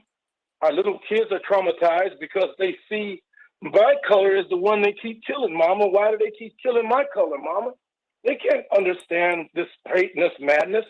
But for you, and I'm going to say this to you, and I'm sorry to you have no way right now for your show to speak to Black Africans all over the world with the kind of panel that you have that's so brilliant. I just wish we had a way where they could hear the brilliance of our people and the understanding of what's happening here in Minnesota. And they hit the ball out of the park, because when you leave Europe, you left with systemic racism when you came here. We just didn't have a word for it. So when you left there, not only have you raised it and nurtured it and respected it and protected it, it then gave you the most powerful benefit a white person could have, called white privilege, overall. When you understand that his arrival here in the 1500s, those Native Americans was over 20 million strong. He exterminated them down to almost 12 million. They lived on 82, 83% of the land. When they were done, they lived on 2 and 3%. The Native Americans themselves asked the white eyes, why do you want all land? The slaves said when they were released, what is the first thing you want to do? Get as far from him as I can possibly get. So when you understand there's never been a break from trauma, and there's so much trauma in our people, we can go from calm, 0, in 1 second to angry, because we've never had in our genes anything planted as much as trauma from this country. So when you say what's going on the ground, they're devastated, they're hostile, they're dangerous, they're angry, they're frustrated, and they don't believe in justice or America anymore. We've always known when we went into the Black Power movement when we were kids that democracy is hypocrisy. That's what it is. There is justice, but it is for white people. There is 2 nations, whether we want to admit it or not. It's the white nation and the rest of us. And we're not covered under the Bill of Rights. We're not covered under the Constitution. We're only 3/5 humans, chattel property, mostly monkeys. We're not considered to be anything that he should protect or honor. So the madness that you see is because you got to go to a white person to get your charges about what he did to a Black person. You got to go to a white governor to say, well, you carry this bill. He gets to say, well, I can't get it through. The Republicans won't let me. So we can't get any relief, city level, state level, union level, police level. And I said on your show, our last person in the union that protected him on every case, he was sitting there himself with 31 charges in his jacket of doing stuff to us. Chauvin himself, before this case, put a 14-year-old Black boy on the ground and almost choked him to death the same way in his jacket. But here's a man with 18 to 19 charges himself, still out there till he killed Floyd. So when you understand that, the pain is at a level that y'all would have to witness to even understand it and feel it. Understand that when Floyd died, every single day and night, our people were at what they put together called a memorial. Understand that right there in Brooklyn Center, they've already put a memorial. They're not letting go like people expect them to let go. And they're not going to stop because they know they only have God on their side. They have no one else in Minnesota, and we can prove it. I stand before you as a person that has been a national speaker for the National Coalition Against Racism in Sports against Native Americans. I went all across the country because I understand historically what happened to them, and I defended their cases of police brutality for 41 years. So when it comes to color, it's across the board in this state. And when it comes to color, the only person that gets a break is that white officer. He's in white heaven no matter where he goes. And I said the first time I spoke today, they disrespected the Black mayor and won't let him have any say-so in the city he's over. You first consult the mayor. You first tell the mayor what you think, and the mayor gets to tell you. They're ignoring him and not even talking to him as they move this military thing straight across his city without him having any say-so in it. They've never done that to no mayor, but they've done that here in sick Minnesota. When you spoke to the baddest state of the top 5, we have been in the top 3. And the only thing that changes between Mississippi, Wisconsin, and Minnesota is who's number 1. And for the last few years, we beat out Wisconsin, or Wisconsin beats out us. I understand economically broke Mississippi, but I don't understand filthy rich Wisconsin and Minnesota and their behavior when they have a quality of life better than most. But the hate runs deeper, and fortunately for you, You got some of the best, brilliant black speakers. I just wish God gave you a way you could speak to African people all over the world, because you keep bringing forth the voices that they need to hear beyond your show, because we're in a crisis all over this country. And I'm saying it has not changed. It has not went anywhere from when I started as a teenager, when they beat that 14-year-old black girl for no reason in downtown Minneapolis in broad daylight. It has not changed. And our murder cases here are worse than Floyd's case. We just had no way of getting the word out. And I've always made it clear, Channel 4, 5, 9, and 11 belong to Minnesota, and they trapped all of our news in here, and the world didn't know we had already had 6 rebellions when Floyd died. I literally have 30 seconds, 20 seconds apiece for each person. Tight 20 seconds. Tight 20 seconds. Attorney C.K. Hoffler. I just wanted to respond very quickly to what Reverend Moss said. We are creating ways. Santita is global, and the National Bar is having an international conference, first virtual conference where Reverend Jackson is having an award named after him, and we do plan on having Santita broadcast, if she will accept our offer to do so she can get her word out, because what she does, the show, Santita, what you do, and your speakers, your panel are magnificent. I do agree that we just, and people are tuning in from around the world, but from a national bar level, we want to take it to the next level, because I do agree that what Santita is doing is amazing, and it needs to be global. And to you, Reverend Moss, I said we have to keep hope alive, and I know that you hear that every day. And the only way that I know is as a lawyer, as a trained lawyer, putting it through the court system, but also as someone who works with grassroots organizations, pushing, and coordinating so that we can get the job done and bring about change. Well, you know what? Thank you so much, CK. I hadn't planned to hear that from you. But you are so sweet. But you all make this panel work every single day. It's a blessing to be able to bring these brilliant minds and these wonderfully and well-intentioned people who want to do some great work. Of course, Dr. Wolf and I are going to be talking about some work that he and I are planning to do together, so we can begin to get money filtered through the community equitably. 20 seconds belong to you, Dr. Max Wolf, before we go. Yeah, so look, I obviously have areas of greater and lesser expertise like anyone else. And to me, it's patterns. Maybe that's just because that's what I understand. It's not because it's more important, but it's patterns. And I think the thing that doesn't get discussed is it's brutal to keep someone poor. It's brutal to keep someone away from education. It's brutal to deny someone health care. And it's brutal to brutalize them when they're upset about that. And I don't know that we solve one without doing something about the other. 15. Perhaps the only gift of the boiling point, that's where we're at, is that at the boiling point, 10. you decide if you're solid, liquid, or air, gaseous, and hopefully we make 5. Mic drop on that.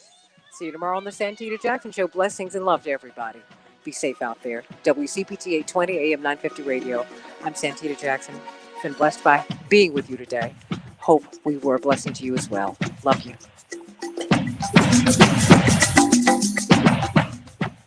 Dr. Wolf, I know you've got to go. I know you have a heart out, but wow, thank you so much.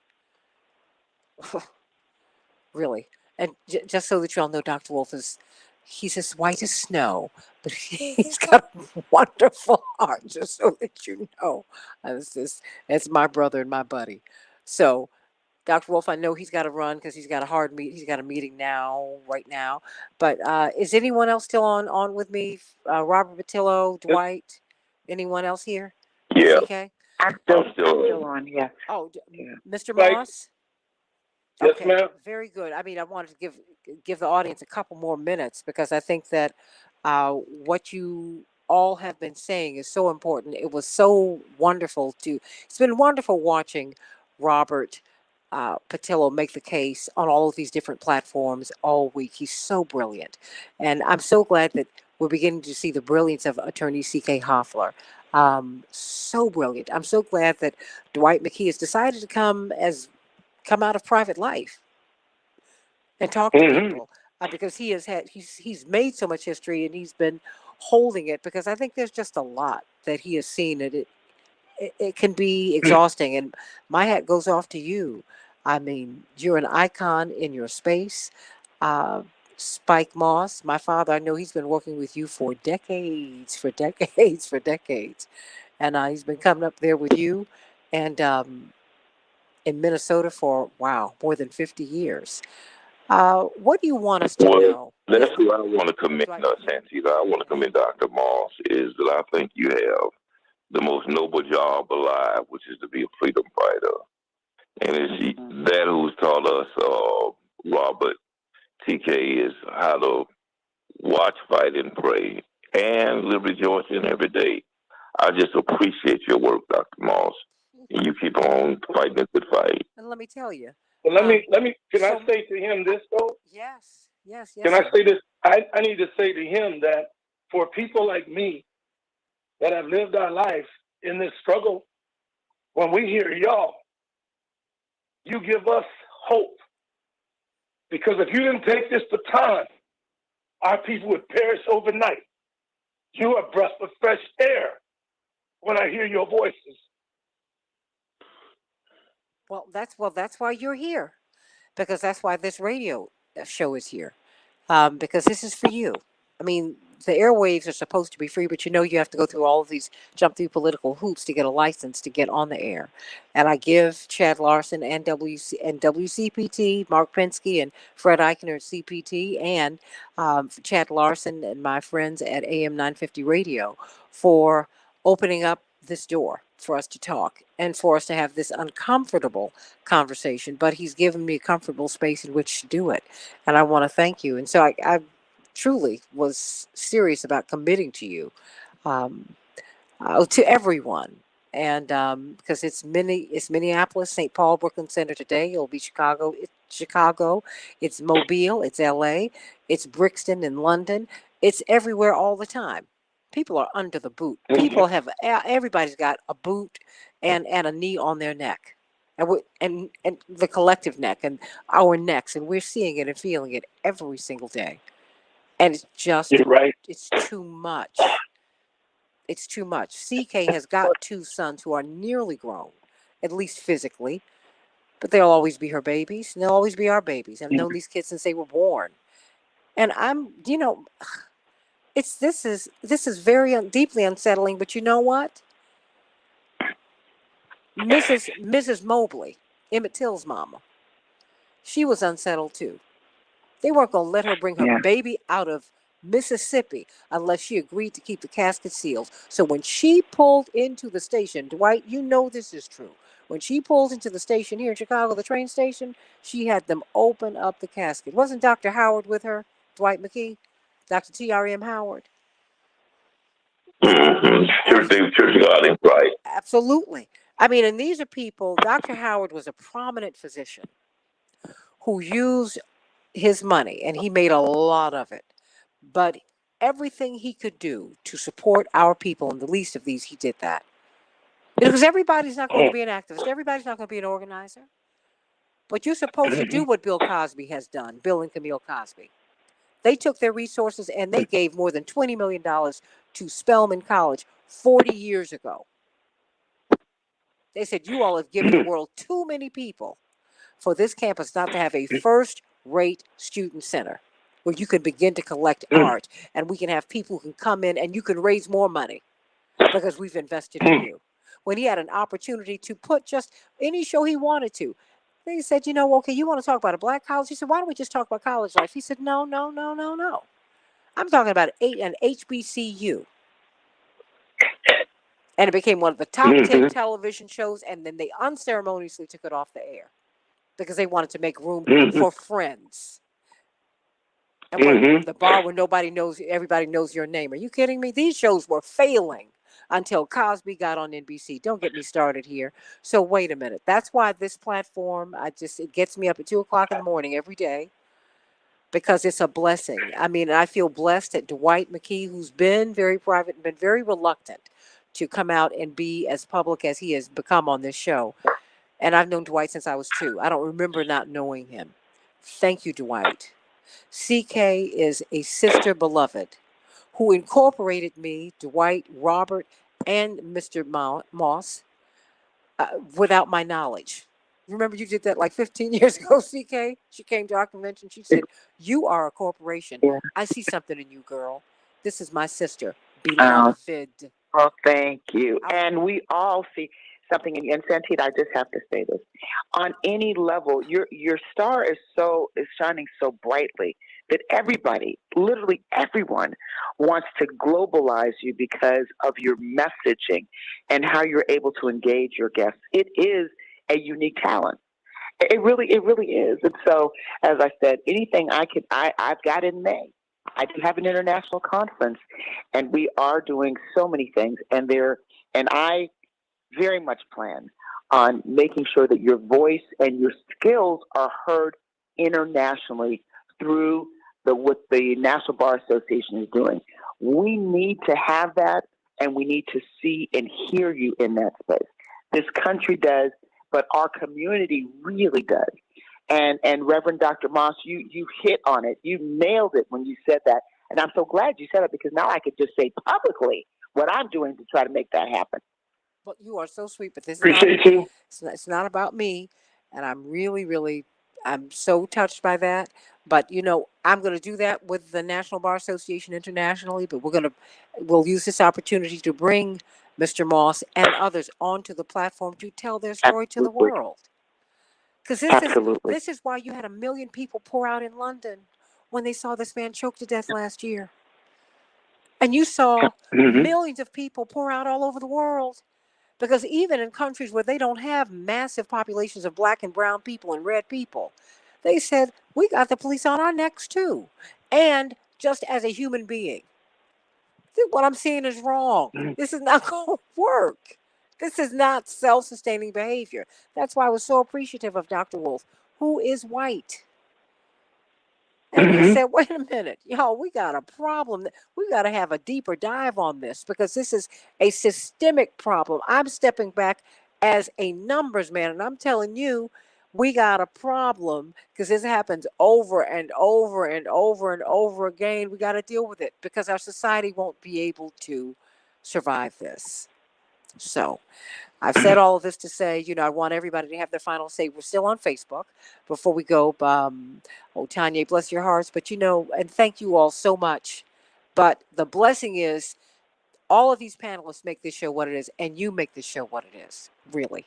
All of you do. All of you do this. Because all I'm trying to, when when I've been looking at the news, when I've been reading the news, and I've been doing that all of my life, I see these are the people, and Dwight has been at our dining room table when we didn't have a dining room table. Remember when my mother had used a door, Dwight, and bricks to hold the door? Spike, Spike Moss. Yeah, I do. This is how long he's known my parents. This is when my father and mother were at the University of Chicago, and my parents took down all the doors, and my mother made one of the doors, it became a sofa.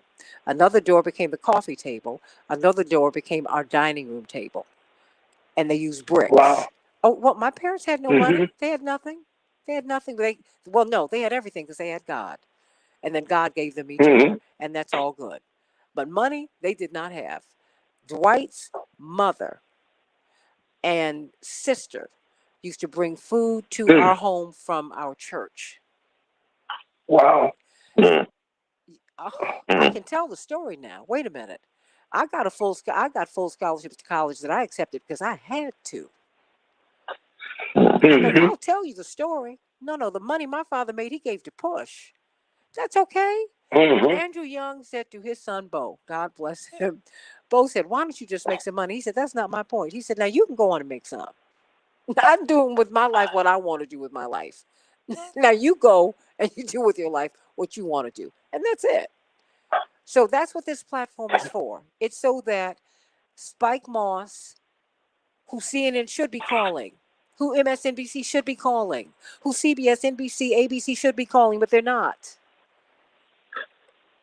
They should be talking to you all the time, CK. As polished, as beautiful, as brilliant as you are.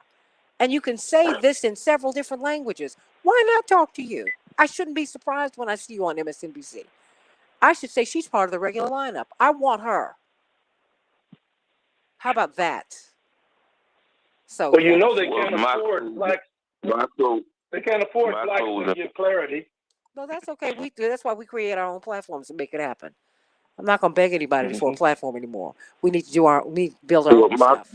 Dwight?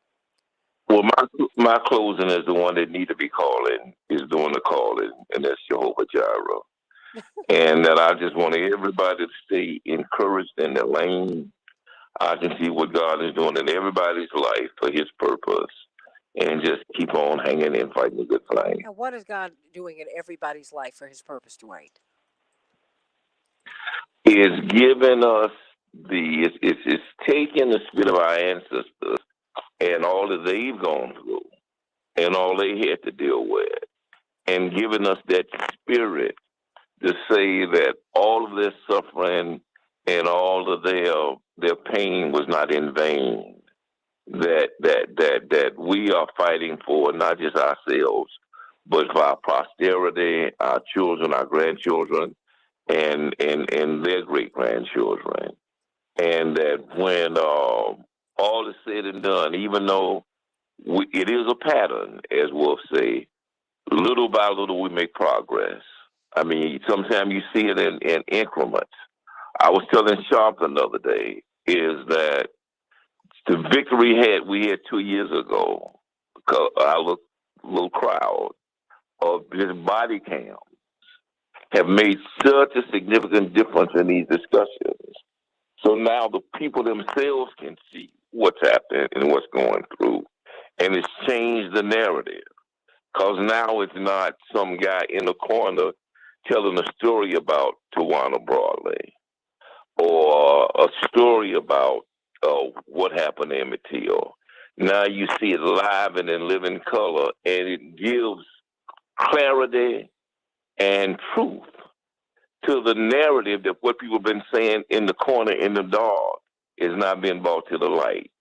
And now you see it in the whole world, the whole wide world has the same vision, and it makes a difference. It seemed like an insignificant victory then, but when history looks back at it, they're going to see that these little incremental things make a profound difference. CK? Robert? Anybody want to say anything? Anybody? I would like to say that your story, your parents, is very important because people have to understand that there are some things greater than wealth. Oh, yeah. As you know about me, in this North Side, along with all that work, I did 18 and a half years of music. And I had Jimmy Jam, Terry Lewis, Prince, Andre Simone, Sonny Thompson, all these people at 12 and 13 years old that absolutely loved music, absolutely made it. I produced 8 to 9 bands a year. One of the first great bands I had was the Young Players that really should have went to Motown. And the band that I put Prince in once he finished school, I put him in a band called The Family. I could have built the second Motown right here. I had my own record label at the time, but on my heart, like Jesse's, my people were far more important. Yes, I traveled with a lot of my bands doing shows, but when the decision came for our rights versus my music in that same building, I chose to keep standing up. And I think that's why when them brothers talk to you, they bring me up, because I chose that over wealth. And I feel you're full of wealth if you're doing what God would have you do for other human beings. I don't feel stupid. I don't feel that I made a mistake. I feel that I made the right decision.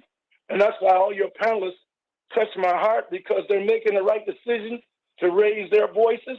And in closing, let me say that it's a candle, and a candle has no value unless it's lit. These are black candles on the table, and they're still shining bright. And that's why they make my day. So you make our day. You really, really do. Robert, are you still there? CK? I'm still here. I'm going to have to run, but I'm still here. Oh, no, I wanted you to make your comment before you got on out. Well, what I want to say is we really have to pray, and let's just hold tight. I really believe that there are going to be other charges levied against this former police officer for killing Mr. Wright. I really, really believe that there will be, and I pray that there are other charges, because this little, second-degree manslaughter is really the lesser of the charges. And I just have to believe that that's what the prosecutors thought initially would be able to stick, or the district attorney. But I do think that more is to come as the facts unfold, because it was probably much worse than what we saw. Just like with the Derek Chauvin case, we thought it was 8 minutes and 46 seconds. It was 9 minutes and 29 seconds. And that makes a big difference in terms of, in my impression, the intent to kill. And I bet that there's a more disturbing narrative that we're going to also find when it comes to this police officer, Kim Potter, and killing this young man who, you're so right, he's 2 years older than my oldest son, and it just really could be my child. It really just could be my child. That's, I think, where, that's what keeps me up at night. But that is also what keeps me going forward as aggressively as I do, because it could be my child. It's all of our children.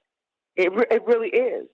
Today, you just never know when you're going to pick that short end of the straw. Today, it's the right family. Tomorrow, it could be my family. It could be any of our families. And that's why we've got to stop. We cannot, it's something that now is the time. I mean, right now. I mean, remember, we know the Graves family. They own Black Enterprise magazine, and Butch. Butch is about 6'5", 6'4", 6'5". He was going through Grand Central Station in New York City. They were looking for a black man who was 5'10". They detained him. And it became this big, big case in New York City. I was living there at the time. But he was like, he was incredulous, no question, but he said, this is black life. Yeah. I'm a good 6, 7 inches taller than the person they were looking for, but no, I'm black, so they got me. While he's on his way to one of the wealthiest suburbs in the world where he was living. So there we go. I mean, that Jonathan opening up a slew of businesses here. He got pulled over by the cops, and they put him in the back of the car with his business partner. They were opening up a chain of stores. And he's twisted up in the back of a car because it's designed to put you in the position of a fetus. It's all just curled up. And his partner was so scared, he kept saying, you can't do this. This is Jesse Jackson's son. My brother said, don't do that. Don't do that. Number one, they shouldn't do this to anybody. Because in Jonathan's mind was, I hope I can get to see my children and my wife, my mom, my dad, my siblings. I don't know if that's going to happen because we're with the police now, because you never know if you're going to get out of it, right? And the guy, he said, don't stop, don't say that. He said, because if something happens, then they got the wrong one, maybe. But this happens to us all the time. So this ain't gonna change. This will mitigate nothing that I'm Jesse Jackson's son. Well, when they ran Jonathan's information, John said, I don't even know what the time lapse was. I don't know what the time lapse was. I have no idea. They were going to release him. Oh, why didn't you tell us who you were? He was like, He said, no. Well, no, we're going to release you. He said, no, you're not releasing me from anything. I'm going to stay right here. You're going to charge me with something tonight. You're going to do that. And Jonathan was off and running on police brutality, and finally got this man who was raping black boys and young men with objects. John Burgeon, all the people under his command, so many, not all, but so many people under his command, he finally got him out. But he was getting a wonderful pension living in Florida. This is a big problem we've got here, everybody, and I hope that you all will pay attention. But I also hope that you will begin to support media that makes sense. All black media doesn't make sense, and all white media is nonsensical. That's not true. You need to become discerning and support media that is independent, that speaks to you and for you, and that just wants to get at the truth. That's all. And truth is neutral. It's not my truth. It's not your truth. Your truth. No. Truth doesn't work that way. Truth is neutral. Okay? There is the truth, and there is your perspective and my perspective. But the truth is somewhere between all of that. The truth is just what it is. Please be supportive of these outlets that are trying to make some sense. Please do that. And we love you, Spike Moss. Thank you for saving the lives of so many people who brought us so much joy down through the years. Thank you for what you did for Jimmy Jam and Terry Lewis and Prince and all of these people who have shaped our lives. Thank you. Thank you. Thank you. Thank you for being that person that they could depend upon. Thank you for being that person who saw their genius and decided to, you know what? I'm going to help you and never ask for anything back. Ann Von Motz, thank you so much. Love you, girly. And Tanya and Adrian and Barbara Jean and Robert. And let me see, so many of you. Zenobia, love that name. Josette, love that name. Lorraine, I love all your names. Betty, and I just love all of you. Carissa, how you doing? Monique, sending you D-Ray. Thank you, Linear Bob. Thank you all so much for your support. And I'm sending you much love. Does anyone want to say anything else before we go? Dwight, you want to say anything? Because Dwight has, he used to produce the Hawkins family too. So he's had quite the life like you have, Spike Moss. Some of the most talented musicians in the world he has produced and worked with. Brilliant, brilliant guy. Brilliant. Maybe you. I hope one day I get to meet him. You will. Dwight, you still Spike, there? I love to. Yeah, I love to get with you, Spike. I've heard all about you. You're a real legend. I love to meet you someday. I have Santita, which we can set it up. We will do that. I hope so, brother. That's my second love. Like I said, it's 18 and a half years. So I hope I get to meet anybody who loved that music the way I did. Well, we're going to do that. I promise you, because I'm gonna lasso in my dear beloved Gary Hines from Sounds of Blackness. We're going to do some things because I told AM 950 Radio that we need to do something that have an event that would be healing for people, and music would be a part of that because that's what music does. It brings people together and it heals. It reveals our pain, but it also heals. Yes. When you talk to Gary, yes, ask Gary his personal opinion about me. I have. And I have, and it's all been wonderful. But let me say this: thank you for making yourself available to the show. Really, thank you. Well, you're the only person trying to help us get out the real facts, the real history, and I mean that literally. And they know I know, so they do go out of the way. The only people that even tried to reach me one time was CNN. Gail is black, but she don't even know I exist. That's okay. You know what? And one day after hearing, because people do tune in and they listen, you'll be getting a call from people, and that's the way it works. I mean, so it's okay. Even if they don't, it don't stop the work. No, it doesn't. It does not stop the work. No, it doesn't. The work goes forward. The honesty, the truth goes forward. We're going to stand on it. When y'all was talking about police, you remember I told you about that ugly case we had with the sheriff raping a black man in jail. Boy. Also, we had a white cop here named Mormon, and he would go to the doors where he knew black females lived and knock on the door in full uniform with badge. You say, who is it? He says, police. When you open the door, he rapes you in his uniform. That was his fetish. He disappeared. We don't even know where he's at. Case after case. After he went to trial on the first case, white folks tried to help him and found him not guilty, and all these other women showed up, and he disappeared. We don't know today where he's at as they look out for each other. It sounds like what the cases that Rosa Parks was looking into. Because these people have always had the cover of it's the police officers. They're they're police officers by day, and they're terrorists by night, and sometimes at the same time. So this is not new, but it's got to stop. This is unsustainable. It has to stop. It's just got to stop. It has to stop. It's got to You're stop. right. It's got to stop. It's got to stop. It's got to stop. So I love you, Spike Moss. You'll hear from me before the day is out.